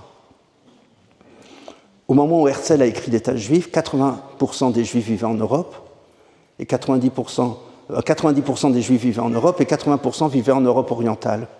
Aujourd'hui, il n'y a plus de Juifs en Europe orientale, c'est fini. Les derniers sont partis, les 120 ou 130 000 qui sont partis pendant la guerre d'Ukraine, ont liquidé ce monde-là qui était le plus grand monde juif qu'on avait pendant 200 ans. Ensuite, le monde du juif des pays arabes est parti. Et puis maintenant, il nous reste des juifs encore en Europe de l'Ouest et aux États-Unis. Dans les États-Unis, en ce moment, ils n'ouvrent pas tellement les portes. Avant, quand on quittait Paris, ou la France, on pouvait aller à Londres. Aujourd'hui, Londres, pour un juif, ce n'est pas un endroit très, très fréquentable. Il y a des manifestations avec 300 000 personnes qui ne sont pas très sympathiques envers les juifs, contre les sionistes, mais même si vous êtes juif, on peut vous prendre pour un sioniste par erreur. Et donc après, il nous reste... voilà ce qui est en train de se passer. Il y a une grande histoire. Il y a une grande histoire qui s'appelle la méta-histoire, un grand mouvement de l'histoire du peuple juif qui revient sur sa terre, met fin à 2000 ans d'errance, etc. Mais ce n'est pas le sujet de mon livre. Le sujet de mon livre, c'est de dire simplement, voilà ce qui est en train de se passer pour les Juifs de France, l'état des lieux. Mais tout ça, vous le saurez que si vous vraiment, il faut regarder les chiffres et comprendre que voilà l'état des lieux, c'est simple. Il faut voir l'état des lieux et vous jugerez pour vous-même. Nous, on n'est pas là. Et même pour savoir combien il y a de musulmans, combien il y a de juifs, on a mis 15 méthodes. On les met une à côté de l'autre et c'est le lecteur qui doit choisir s'il a envie de compter suivant ça, le nombre de viandes halal, combien de viandes ça, combien de naissances, combien de gens qui sont participants dans les mosquées, combien de gens... Il y a des chiffres qui existent, mais après il faut refaire des recoupements, etc. C'est compliqué. Nous, notre rôle n'est pas forcément d'avoir le dernier mot, puisqu'à la fin, la seule chose qui est importante pour nous, c'est de savoir qu'il y avait beaucoup, beaucoup plus de musulmans et que malheureusement, une grande partie des musulmans n'aiment pas les juifs. Malheureusement, pour l'instant, ça peut changer, mais en tout cas, pour l'instant, c'est ce qu'on a. Et on s'aperçoit qu'il y a une corrélation, je vous le dis à vous comme je le dis à Bruxelles, hein, ou je le dis à Washington, ou je le dis au gouvernement israélien. Il y a une corrélation entre le pourcentage de musulmans dans la population et le malaise des juifs et le pourcentage d'incitants antisémites. Ça ne veut pas dire que tous les musulmans sont antisémites, mais il se passe qu'il y a des choses qui ne sont pas très sympathiques, y compris... Voilà, donc il y a des choses il y a beaucoup d'autres choses dont je pourrais parler, mais je crois que c'était simplement pour vous donner un petit peu... Je ne voudrais pas aller plus loin, parce que sinon ça pourrait vous faire peur, et ce n'est pas mon but. Je crois que ça serait contre-productif. Donc j'ai voulu simplement rester pour vous dire des petites choses, comme ça, pour un apéritif, comme ça, pour vous donner l'envie d'aller lire le livre. Voilà. Et après, vous verrez un peu de choses, et comment... Voilà, je voudrais écouter vos questions, si vous en avez. Sinon, je peux rentrer chez moi, ça tombe très bien, je n'ai pas dormi cette nuit. Merci.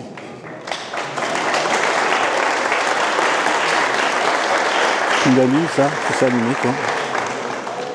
C'est One. Merci, Dov, pour cette conférence.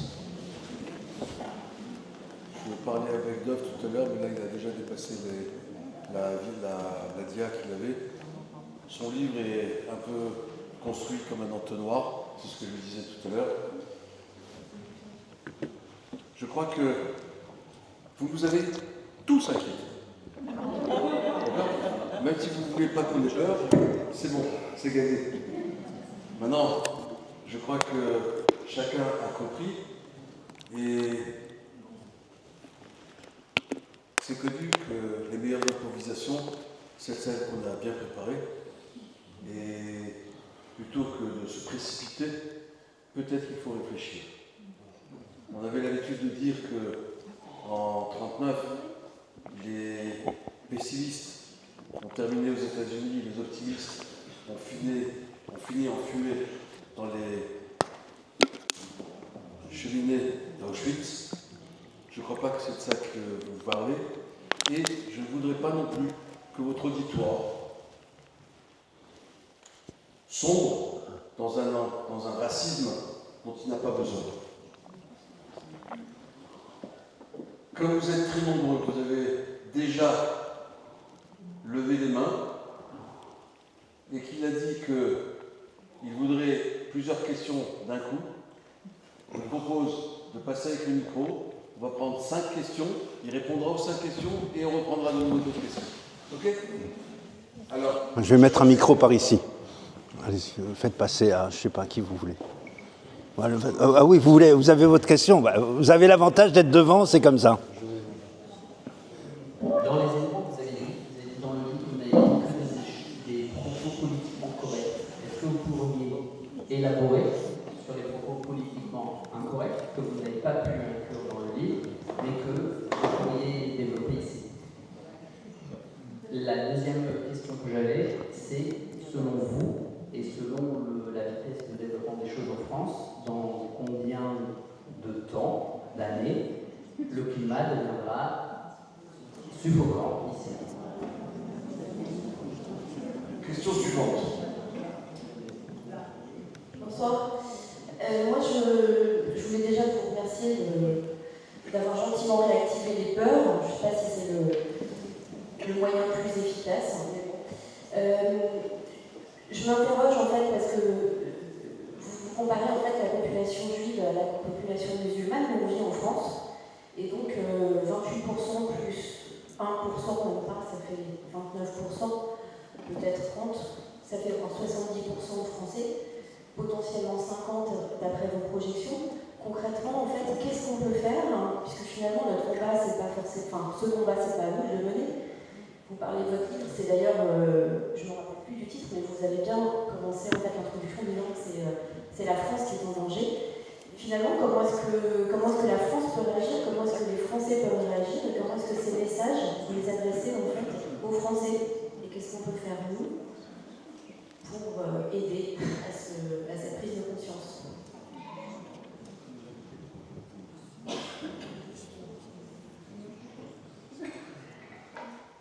Pour continuer ce qu'a dit Catherine, moi j'ai eu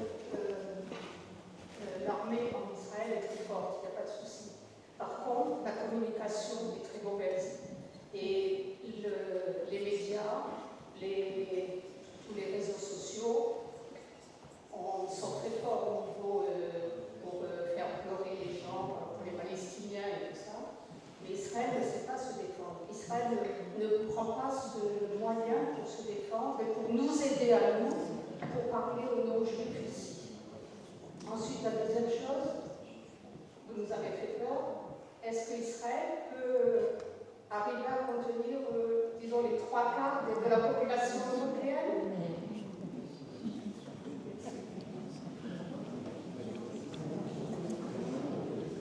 Encore une question?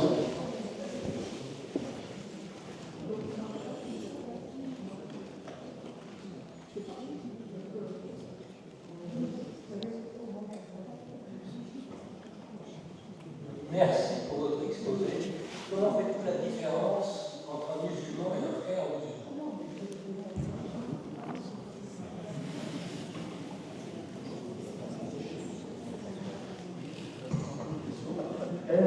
Oui, ça va bien.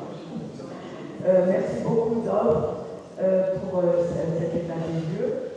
En fait, en écoutant différents intervenants sur YouTube, on constate exactement les mêmes choses et je suis entièrement d'accord avec toi. Maintenant, il y a juste une petite question un petit peu partielle pour ce que tu as dit au début, en parlant du soufisme. C'est peut-être des rêveurs, mais je voudrais quand même qu'on revienne à toute l'exposition que nous a donnée Ephraim Herrera sur le Coran et sur les frères musulmans. Nous avons compris qu'il y a juste, d'après le Coran, un degré de graduation entre ceux qui se taisent, qui s'en fichent un petit peu, et ceux qui appliquent à la lettre, sans réfléchir, les données du Coran. Donc, ça m'a un petit peu choqué au début, quand tu as dit que tous les musulmans ne sont pas antisémites. Je veux bien le croire, mais je crois que tu t'es bien rattrapé à la fin en parlant des gens qui n'étaient pas très sympathiques vis-à-vis de nous. Je crois que sinon, il y a longtemps qu'ils auraient réagi et qu'on aurait entendu des voix dissonantes par rapport à tout ce qui s'est passé. Maintenant, la question aussi à laquelle je voulais arriver, c'est concernant les élections en France. Lorsqu'il y aura un changement de régime, est-ce que vous avez une hypothèse sur les modifications qui pourraient être apportées? Parce qu'on a l'impression qu'il y aura le choix entre élire l'extrême droite ou élire l'extrême gauche. Est-ce que pour vous, la situation risque d'être changée ou est-ce qu'elle sera la même? Merci beaucoup. Je vais arrêter là, juste, Maurice. Je crois qu'on a déjà un premier jet de ce que c'est les questions qui vous interpellent et c'est très important pour moi de vous entendre. Alors, je vais répondre d'abord à cette question. Est-ce que les musulmans et les islamistes... Alors là, vous avez des chiffres. Vous arrivez à voir, peut-être ceux qui arrivent à voir. Mais enfin, sachez que, par exemple, 59% des musulmans en France est d'accord avec l'affirmation que les juifs ont trop de pouvoir dans le domaine des médias, par exemple. Ou que dans le domaine de la politique, 55%. Ou que les juifs utilisent aujourd'hui, dans leur propre intérêt, leur statut de victime du génocide nazi pendant la Seconde Guerre mondiale, que les juifs sont riches, etc. Donc, vous avez raison que dans le monde musulman, en France, aussi à cause de cet activisme et puis à cause d'un atavisme qui était chez eux déjà dans les pays, puisque les Juifs ne sont acceptés, comme vous l'avez dit, que comme des citoyens de seconde zone. Il n'y a pas eu le mythe andalou que les Juifs vivaient librement en pays d'islam. Ça n'existe pas. Rappelez-vous, les Juifs ne sont pas des arbres. Les Juifs ont des pieds, et si au XIIe siècle, 90% des Juifs vivaient sous l'islam, aujourd'hui, 0%. Ça veut dire que les Juifs sont partis. Les Juifs sont partis d'Europe, les Juifs ont du flair, les Juifs en général sont plus aux aguets que les autres, et sont les premiers à partir. Je me rappelle un jour de Hubert Védrine, qui me disait, on était à Alexandrie, il me disait, si les Juifs quittent la France, ça nous inquiète à nous, parce qu'ils ont du flair et ils savent que les choses vont pas bien. Donc ça doit nous inquiéter, encore une fois. Donc, entre les musulmans et les frères, la fraternité, c'est un concept fondamental dans le judaïsme. La fraternité, c'est un concept fondamental dans le christianisme. Et c'est aussi en islam. On n'aimait pas les frères musulmans. Les frères musulmans est une compromission, un modèle qui vient du totalitarisme, qui est tardif. Et les premiers frères musulmans, ceux qui étaient à la base du frère musulman, eux, ils n'étaient pas forcément antisémites. Mais non, pourquoi c'est rentré dans l'antisémitisme? Parce que c'est un bon cheval, d'accord? Tout le monde comprend que quand on va taper sur les Juifs, on réussit à rassembler autour de nous. Rappelez-vous qu'en Europe, l'antisémitisme a été le ciment unificateur de presque toutes les nations d'Europe. C'est comme ça que se sont créées les nations. Donc, haïr quelqu'un, c'est comme ça qu'on crée un groupe. On met quelqu'un à l'extérieur, on le met au pilori, et c'est comme ça que se créent les groupes. Et c'est souvent comme ça que ça va se passer. D'accord? Donc, est-ce que les musulmans aujourd'hui, en France en tout cas, dans leur majorité, ont beaucoup d'antipathie envers les Juifs? Certainement. Est-ce que ces gens-là vont forcément aller vers la violence? Pas forcément. Donc c'est deux choses un peu différentes. Mais non, mon ami Ephraim Herrera, lui, a une vision beaucoup plus pessimiste que moi. Moi, j'ai beaucoup plus de terrain et j'ai une grande plus connaissance, si vous voulez, au niveau du long terme de l'islam. Ce que je peux vous dire, c'est que les accords d'Abraham peuvent fonctionner avec l'Arabie saoudite. Il peut y avoir des grands changements qui se font à partir du moment où on aura d'autres accords à d'autres niveaux entre le peuple juif, parce que je regarde maintenant au niveau du peuple juif, et l'État d'Israël étant un des acteurs du peuple juif, à côté de la diaspora. Et donc oui, il est possible que si on a demain un accord de paix avec l'Arabie saoudite, ça peut changer beaucoup de choses dans beaucoup d'endroits. Bon. Et l'Arabie saoudite, évidemment, déteste les frères musulmans. L'Arabie saoudite, comme tous les pays arabes, c'est pas moi qui le dis, c'est Hubert Védrine qui le dit, hein, ne veulent pas d'État palestinien, d'accord? Donc, et si vous croyez qu'on peut avoir en faisant quand... Alors vous me disiez qu'est-ce qu'on peut faire? La première chose qu'il faut savoir, c'est que la politique de notre président, Emmanuel Macron, est une politique qui est un peu de pyromane par rapport à ce sujet-là. C'est-à-dire que alors que vous avez vu le rapport de Retailleau, qui est sur les frères musulmans, qui est sorti le même jour, alors les gens me disent comment ça se fait que c'est sorti? Nous, on est les protocoles de Sages de Sion, donc on lui a demandé de sortir, il a fait tout ce qu'on lui avait dit. Bon, c'était une blague. Bon, et ce que je voulais dire simplement, c'est que Retailleau a sorti le même jour que notre livre, son rapport sur les frères musulmans. Nous, on a des chiffres qui sont bien plus graves que ce qu'il donne là-bas, lui aussi, mais bon, il a préféré laisser ces chiffres qu'il a mis. Donc, ce qui est sûr, c'est que dans ce livre, il y a écrit en page 62, une recommandation, c'est que pour calmer les banlieues, il serait bon de prendre des positions pro-palestiniennes. Est-ce que vous comprenez que ça, c'est aussi de la compromission? Faire ça, c'est déjà, on n'est plus dans la République, on est déjà dans un mode de clientélisme qui est... Donc, de quoi on a besoin? C'est pas nous qui allons changer les choses, c'est la politique française. Si on est soutenu par la politique, mais si les hommes politiques, comme ils ont fait pour Sarah Halimi, si les hommes politiques, en n'allant pas à la manifestation contre l'antisémitisme, en déclarant des choses qui sont comme si on donnait un cadeau au Hamas pour avoir fait le 7 octobre, etc. C'est des choses qui donnent le vent en poupe aux islamistes, qui se disent « tout est permis ». Et chaque fois qu'on a une décision de ce type-là, vous allez voir énormément d'incidents antisémites. C'est simple, en vérité c'est extrêmement simple, que les positions de la politique française ne sont pas neutres. Quand on prend ce genre de choses, même si M. Emmanuel Macron, comme la France a été chassée d'Afrique, du Niger, du Mali, du Burkina Faso. Là, vous rentrez dans mon domaine qui est la géopolitique, donc là, je peux rentrer vraiment dans le détail, mais ce n'est pas notre sujet ici. Et qu'il a besoin de se trouver une nouvelle posture, alors il va se faire posture de la défense des Palestiniens, il va reprendre la France, la patrie des droits de l'homme, etc. et essayer de calmer aussi les banlieues, comme on vient de le dire, mais ça ne marche pas vraiment, vous comprenez? Les émeutes de Paris, la victoire de Paris Saint-Germain la semaine dernière, samedi soir, c'est pas forcément comme ça qu'on se respecte dans le monde, dans la culture arabe, avec la virilité ardente. C'est pas comme ça qu'on fait. C'est pas en se soumettant qu'on montre qu'on est les maîtres. Il y a toute une culture qu'il faut comprendre, et si on la comprend pas, alors on est dans une autre situation. Qu'est-ce que nous pouvons faire? Nous pouvons faire en tant que citoyens, agir pour que le gouvernement prenne d'autres positions. Est-ce qu'on va être écouté?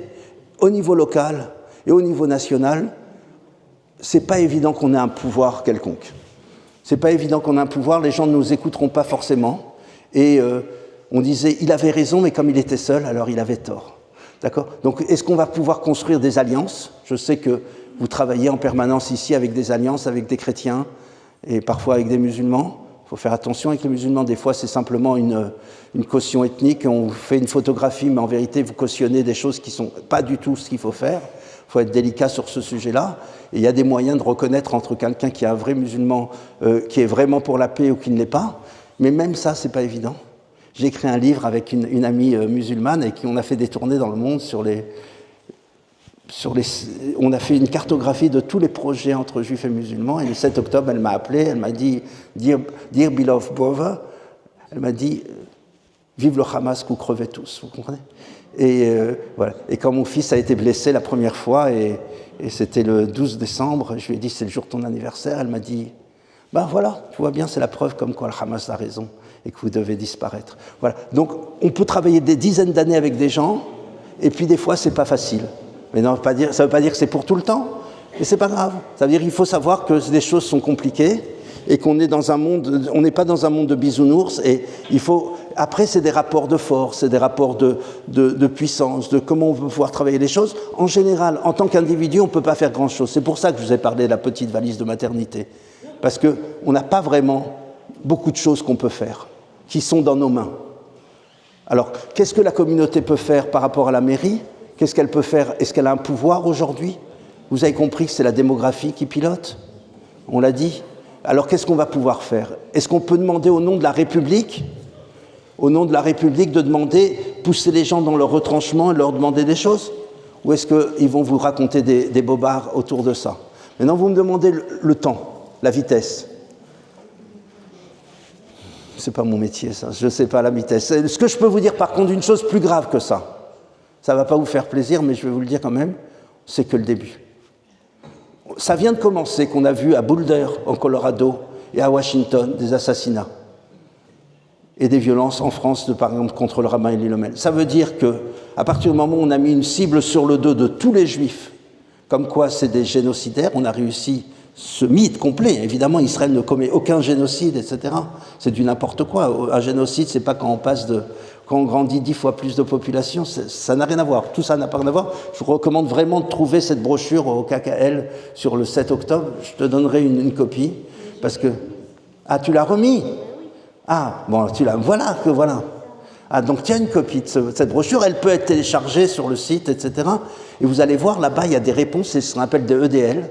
Et je vais sortir une nouvelle brochure avec le KKL, qui s'appellera Sionisme, Antisionisme et haine des Juifs, où on va travailler aussi sur, ça vient encore fois avec des EDL, peuple génocidaire, pour disproportionné. Chaque question que les gens entendent au quotidien, et même Bob Asbara, vous connaissez aussi, Momos m'a dit, j'utilise ta brochure tous les jours.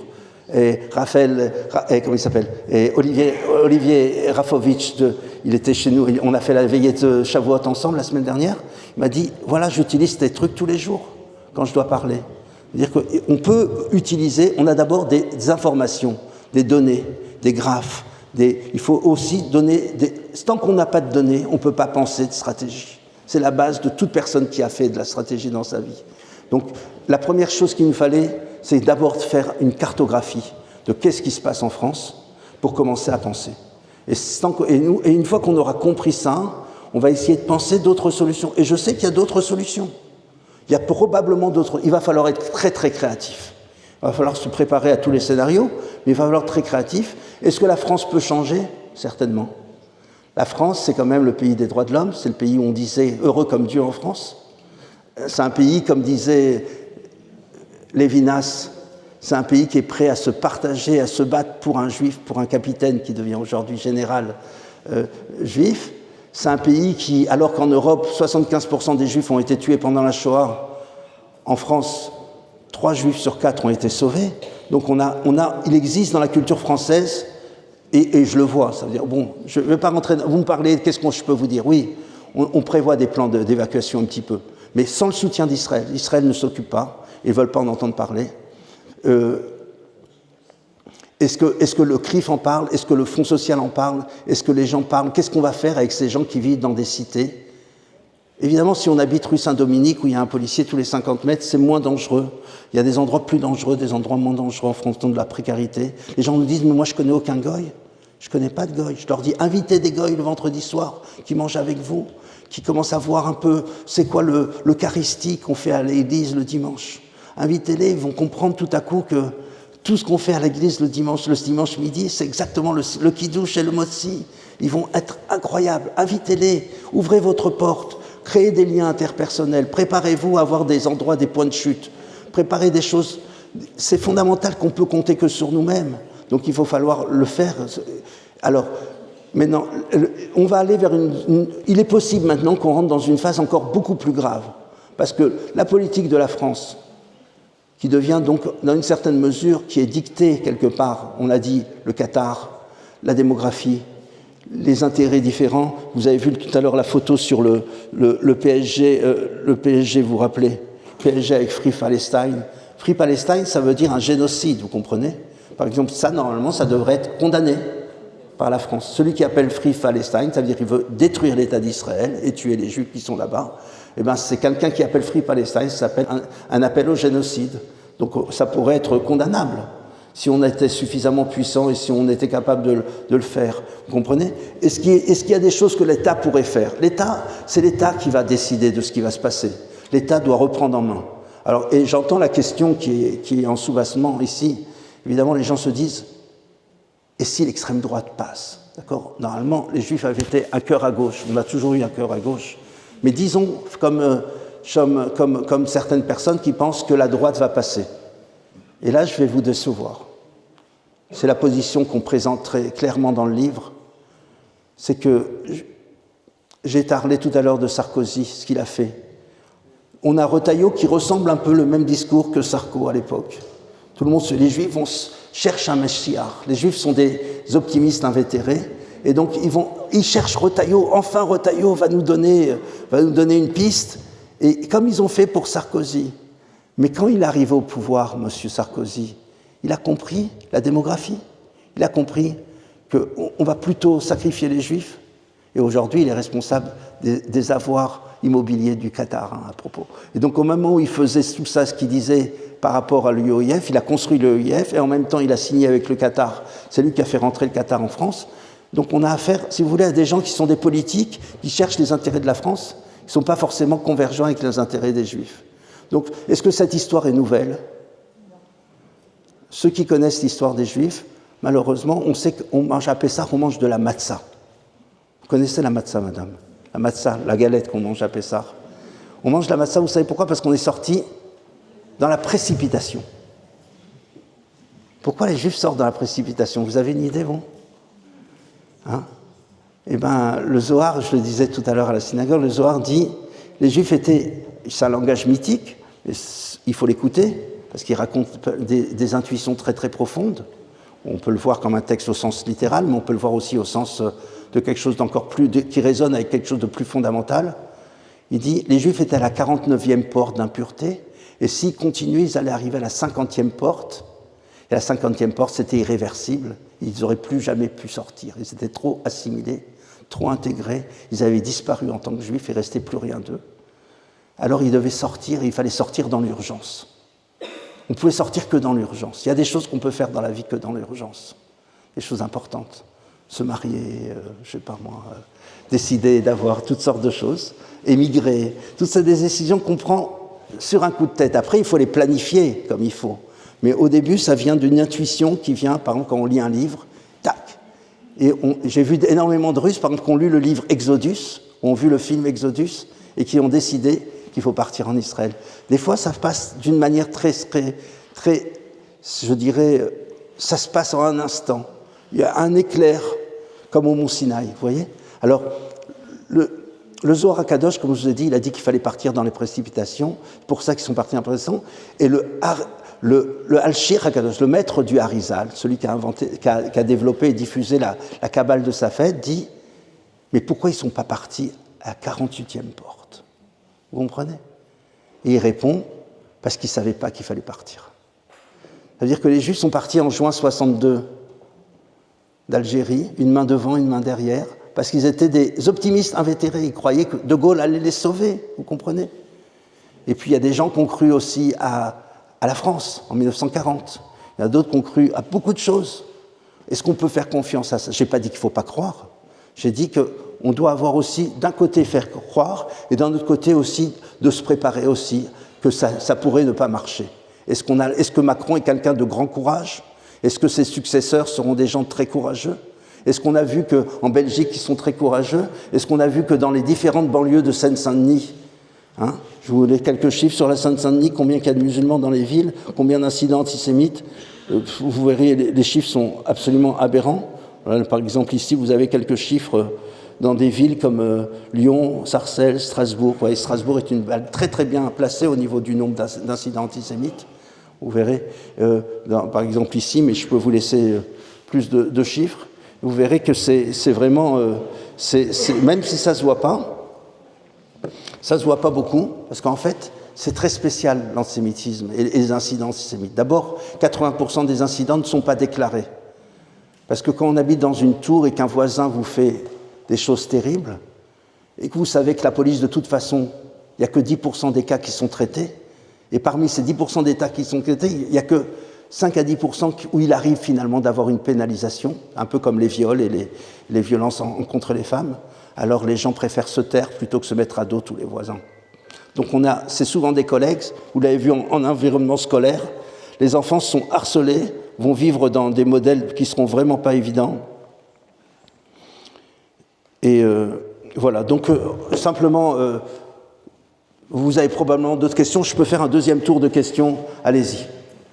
Vous avez omis de répondre, je crois, à une question. Allez-y. Relative à la communication de l'État d'Israël. J'ai entendu la question, ce n'est pas mon sujet ici. Je pourrais y répondre, mais je ne vous cache pas ce qui m'intéresse. Et chaque fois que j'arrive sur des plateaux, souvent on me demande ce genre de choses, l'État d'Israël. Je ne suis pas venu ici pour parler de l'État d'Israël, je dis simplement, l'État d'Israël, ce n'est pas un problème de communication. Ce que je peux vous dire, c'est que c'est beaucoup plus grave. Si vous regardez, j'ai entendu, donc je vais répondre quand même à votre question, je vois que vous insistez. Allez-y, un instant, je vais vous dire quelques mots sur ce livre. C'est pas le fait que je veux savoir l'État d'Israël et tout ça, mais nous, en tant que juifs en France, comment est-ce qu'on peut expliquer aux non-juifs tout ce qui se passe, alors que les médias, les réseaux sociaux leur démontrent qu'Israël fait un génocide, tue des enfants. S'il n'y a pas une communication qui nous arrive pour nous aider, c'est pour ça, je ne veux pas vous parler d'Israël, nous aider à cette communication. Vous avez raison. Alors même là, on peut compter sur personne. D'accord? Donc, alors simplement, sachez qu'il y a des jeunes comme Bob Asbara ou Simon Moss ou d'autres. C'est-à-dire que chacun de nous aujourd'hui, on est attaqué. Bon, je vais ouvrir ce sujet. Je n'avais pas prévu, mais je vais répondre quand même. On est attaqué sur 7 fronts en Israël. Mais il y a un 8e front, c'est le front de la guerre intellectuelle. Maintenant, les Arabes, ils n'ont pas accepté l'idée que les Juifs revenaient sur leur terre ancestrale. Les Arabes savent parfaitement que Israël, c'est la terre ancestrale des Juifs, d'accord? Ils le savent très très bien. S'ils pouvaient vous faire croire ce qu'ils veulent, mais c'est écrit dans leurs livres, ils le savent, et en général, ils ne nient pas ce genre de choses. Donc, ils ne sont pas là. Donc, maintenant, ce qui se passe, donc, par contre, ils veulent pas que les Juifs reviennent là-bas. Ils veulent simplement garder leur bout de gras, ils n'ont aucune envie, même s'ils ont toute la surface du Pakistan jusqu'au Maroc, ils ne veulent pas donner même 1 millimètre aux Juifs, ils ne veulent pas de ces Juifs ici. Alors la première fois, ce qu'ils ont fait, c'est qu'ils nous ont attaqués avec des guerres conventionnelles, avec des tanks, des avions. Et nous, pendant 2000 ans, madame, vous savez, on n'avait pas beaucoup d'habitude de gérer des armées modernes, avec des tanks, des avions, des canons. On avait plutôt l'habitude de se cacher, de se faufiler, d'essayer de se sauver. Donc, la première fois, en 1948, on ne savait pas trop comment faire, mais avec toutes sortes de choses, les 5 armées qui ont voulu nous attaquer ont été aujourd'hui rétamées, quand vous n'aurez pas remarqué. La Syrie dans le décor, le Liban dans le décor, l'Irak dans le décor, et l'Égypte dans le décor, et la Jordanie dans le décor. Donc, simplement pour vous dire à peu près, c'est pas moi qui me dis ça, c'est les évangéliques qui me disent ça. D'accord ? Les évangéliques me disent, mais vous ne voyez pas que tous ceux qui vous ont abandonné, qui ont essayé de vous détruire, ils ont été... Nous, on le voit. Les non-juifs le voient beaucoup mieux que nous, vous comprenez ? Qu'on vit dans un miracle permanent. On vit dans quelque chose qui est au-delà de tout ce qui est rationnel. Donc, première fois, ils se sont pris une tannée en 1948.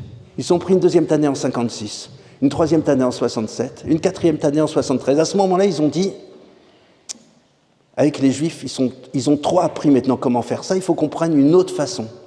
Ils sont passés à la deuxième phase de la guerre contre le peuple juif, c'est la guerre du terrorisme.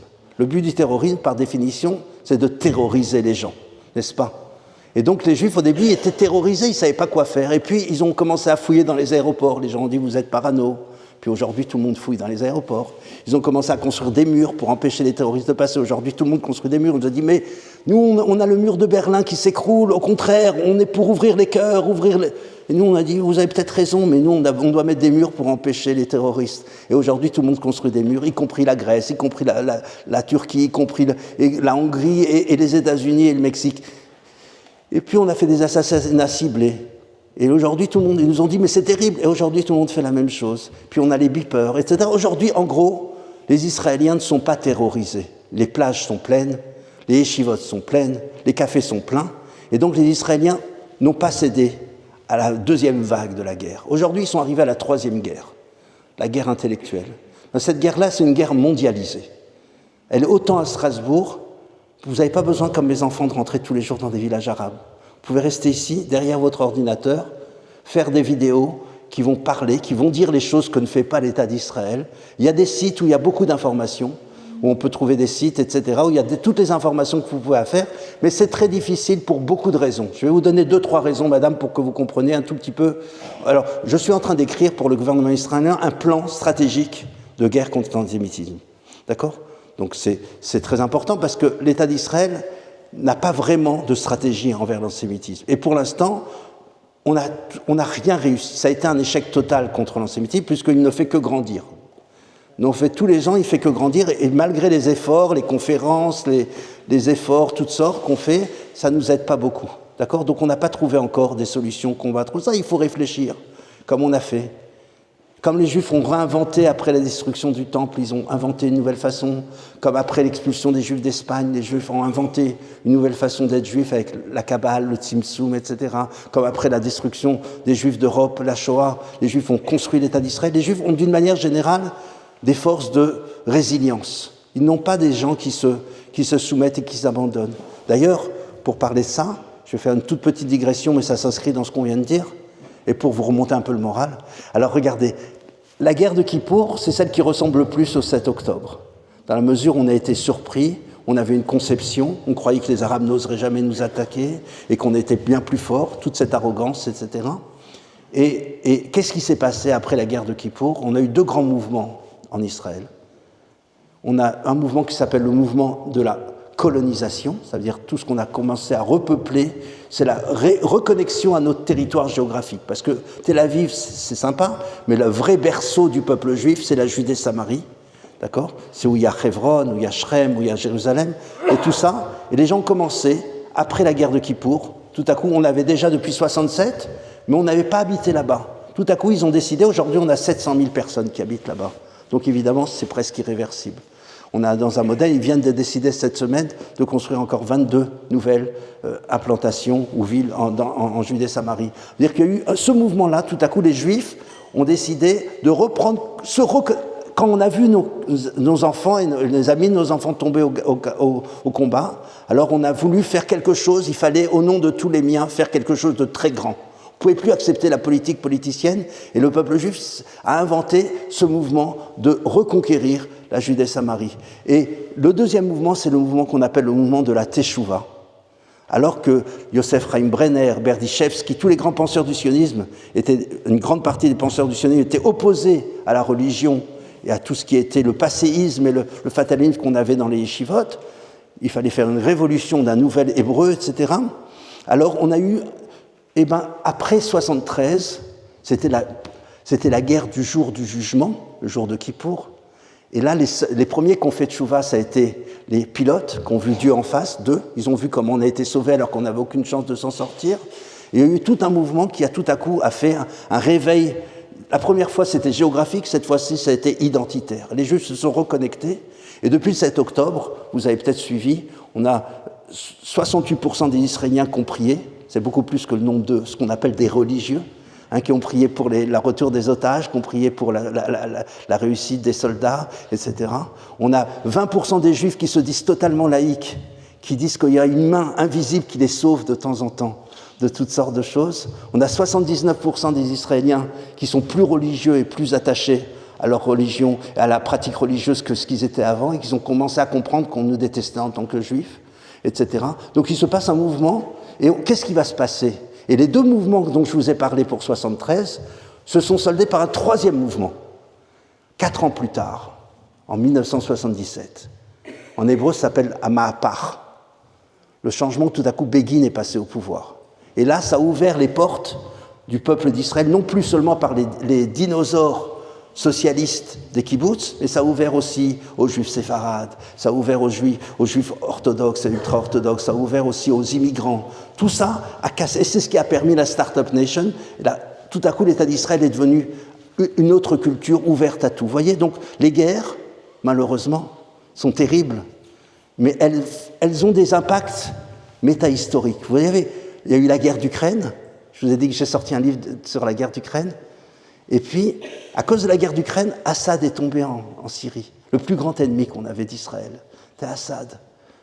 Eh bien, vous voyez, c'est tombé comme ça, boum, boum, boum, tac, tac, tac, ça arrive des choses un peu incroyables. Donc on est dans un modèle où on doit avoir beaucoup de, je dirais, d'humilité épistémique. On ne sait pas ce qui se passe. On doit être très, très humble. On ne doit pas arriver avec une arrogance ni un savoir. Et ce que je voudrais simplement dire, c'est qu'on va voir probablement un grand mouvement dans le peuple juif. On va voir, par exemple, en Israël, probablement un mouvement d'Aliyah qui va venir du monde libre, du pays d'Amérique et d'Europe.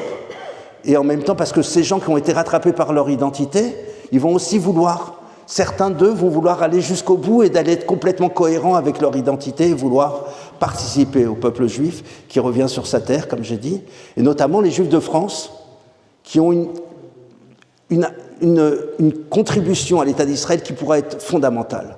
On devait avoir aujourd'hui un congrès sur Manitou. Sachez que, je ne sais pas, certains ont connu Manitou, ça ne s'est pas fait parce que le livre n'est pas sorti, donc ça sera repoussé à un autre moment. Et moi, j'avais préparé ma conférence sur Manitou, mais ce n'est pas grave. Ce que je peux vous dire, c'est que Manitou, aujourd'hui, est enseigné dans les yeshivot sionistes. J'ai des neveux à moi qui étudient Manitou, ils ne savent même pas que c'est traduit du français, vous comprenez ? Parce qu'il est en train de parler de comment passer de juif à hébreu.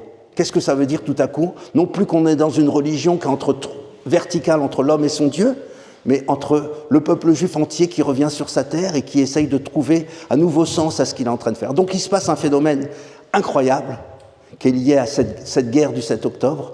On va avoir probablement un mouvement d'Aliyah. Il est possible qu'on va avoir aussi un mouvement de Yérida, d'Israéliens qui, eux, ne veulent pas supporter cette altérité du poids qu'il faut payer pour vivre en tant que juif, rejeté, ostracisé, être comme un Israélien qui est regardé de travers et qui vont vouloir dire « moi je quitte le bateau ». C'est pas grave. C'est pas grave. C'est pas très grave. Israël, on a dit, même si on perdait 200 000 personnes, c'est pas la fin du monde, ça sera un changement des élites et puis c'est pas très très grave. Je veux dire, on aurait préféré que ça se passe pas comme ça, mais on peut pas retenir les gens. Il y a toujours des meilleures places aux États-Unis qu'en Israël pour toute personne qui veut simplement chercher des calculs individuels. Les gens, surtout quand je travaille dans beaucoup de communautés, je vois beaucoup d'Israéliens qui sont arrivés dans beaucoup de villes dans le monde. Et Israël me dit, on a perdu l'espoir. On a perdu l'espoir d'abord au niveau économique, pour des raisons qu'il faudrait changer le gouvernement actuel, qui a des politiques économiques qui ne sont pas forcément encourageantes. C'est sûr que ça aussi, ça changerait, ça faciliterait l'allié à des gens qui veulent venir. Vous comprenez ? Si on faisait tout à coup, on construirait des villes de 200 000 personnes, de 200 000 appartements, on changerait l'immobilier en Israël, on arriverait à d'autres systèmes Pour ça, il y a des conglomérats, des cartels, toutes sortes d'agents qui sont proches du gouvernement, qui ne sont pas intéressés de changer ce genre de choses, alors qu'on pourrait donner à des Chinois de construire en 5 ans 200 000 appartements, par exemple. Ben, c'est pas fait, vous voyez, c'est pas fait. Donc maintenant, qu'est-ce qu'on peut faire? Qu'est-ce qui va se passer? Il va se passer un grand mouvement dans le peuple juif. On est en train de vivre un moment où les masques sont tombés, on est en train de vivre un moment où les Juifs comprennent qu'ils sont de nouveau seuls. C'est-à-dire que, pour le dire, et je vais m'arrêter là, pendant 2000 ans, nous étions seuls. Après la Shoah, on a eu une période de grâce. On a l'impression qu'on faisait partie de l'humanité, on était des gens comme les autres. Et tout à coup, on redécouvre notre solitude qu'on avait depuis 2000 ans. Et alors certains ne vont pas vouloir assumer leur altérité, ils vont dire « Ah non, moi je préfère être comme tout le monde, j'ai pas la force d'assumer tout ça. » Ben, ils vont être comme tous les Juifs qui sont disparus du peuple juif. Hein, on était 8% de l'Empire romain, on devrait être 200 millions.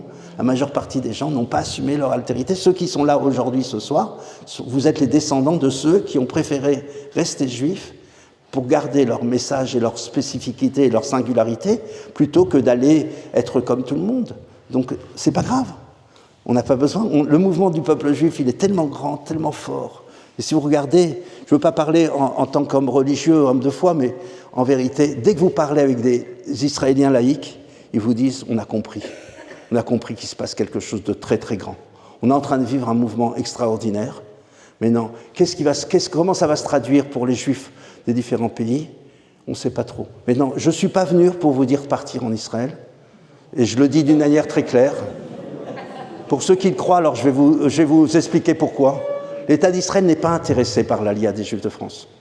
C'est possible qu'ils vous le disent qu'ils viennent, mais ils ne font rien. Ils n'ont fait aucun plan. Ils n'ont pas fait ce qu'ils ont fait pour les Juifs ukrainiens, pour les Juifs russes, pour les Juifs éthiopiens. Ils n'ont pas fait ces plans, des plans d'emploi, des plans de logement. Aucun.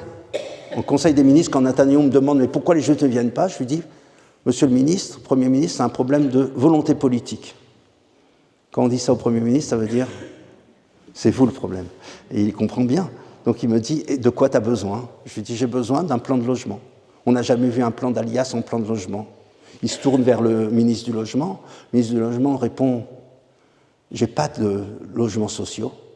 Le jour où j'en aurai, je les donnerai à ceux qui sont nés ici et qui ont fait l'armée avant de les donner à des gens qui ne sont pas encore venus au monde. » Et donc, c'est pas comme ça. Pour l'instant, c'est un pays capitaliste qui n'a pas envie d'aller vers la piste, comme des pays comme la France, qui, au niveau économique, risquent d'arriver dans un déclin. Donc, c'est pas forcément Israël. Si vous, Israël a 200 000 naissances par an. Pour ceux qui croient que je veux parler d'Aliyah, je ne parle pas d'Aliyah. Vous allez partir de France, pour moi, c'est même pas un problème. D'ici, ça prendra 10 ans, 20 ans, 30 ans, 40 ans, 50 ans. C'est rien dans l'histoire du peuple juif. Je suis venu j'ai pas écrit ce livre pour faire d'Aliyah, c'est pas mon sujet. C'est pas mon sujet parce que ceux qui partiront, partiront, et ceux qui partiront pas, à un moment ou à un autre, c'est possible que ça se passera mal, et que je crois pas que la France va vous protéger. Je crois pas que l'État français va protéger les Juifs, je crois pas que la police française va protéger les Juifs, elle a du mal à se protéger elle-même. Je me rappelle de quelqu'un qui m'a dit, j'étais avec mon fils à la synagogue de Montevideo, ceux qui connaissent dans le 16e arrondissement, et mon fils a demandé aux policiers, vous avez un pistolet pour me protéger ? Il fait « Ah non, le pistolet, c'est pour me protéger à moi. C'est pas pour te protéger à toi. J'ai le droit de l'utiliser qu'en légitime défense. » Enfin bon, vous comprenez bien qu'en fait, ça va être très très difficile. Donc on n'est qu'un début là. On va aller vers une période qui va être beaucoup plus difficile. Il va falloir se préparer à tous les niveaux. À tous les niveaux. Des choses que je ne peux pas dire ici, mais il faut se préparer chacun dans la mesure où il peut se préparer. Il faut savoir aussi qu'il peut aussi y avoir de la violence. Et donc ça voudrait dire qu'il faut s'organiser aussi pour se préparer même à des violences. Et ça veut dire, qu'est-ce que ça veut dire se préparer contre la violence? C'est qu'il faut faire quelque chose. Et pour s'organiser, ça ne s'invente pas. Et maintenant, est-ce que l'État d'Israël, par exemple, je vous donne un fait extrêmement simple. On a 200 000 naissances par an, grâce à Dieu. Donc ça veut dire, les Juifs de France, c'est à peu près 50 000 Juifs. 100 000 Juifs qui sont dans le noyau communautaire. 110 000 Juifs qui sont dans le noyau communautaire. Les autres sont des Juifs occasionnels pour qui le judaïsme n'est pas vraiment très important. On a gardé les 440 000 pour faire plaisir à mon collègue Sergio de la Pergola, mais quand on voit quels sont les Juifs qui sont réellement impliqués, ça ne dépasse pas beaucoup les 120 000, 130 000. D'accord ? Donc il faut savoir que l'État d'Israël, ça ne représente rien, 130 000 Juifs. Même si ces 100 000 Juifs venaient en Israël, ça représente presque rien. On est déjà 10 millions de personnes, ça veut dire qu'il y aurait 1% de la population.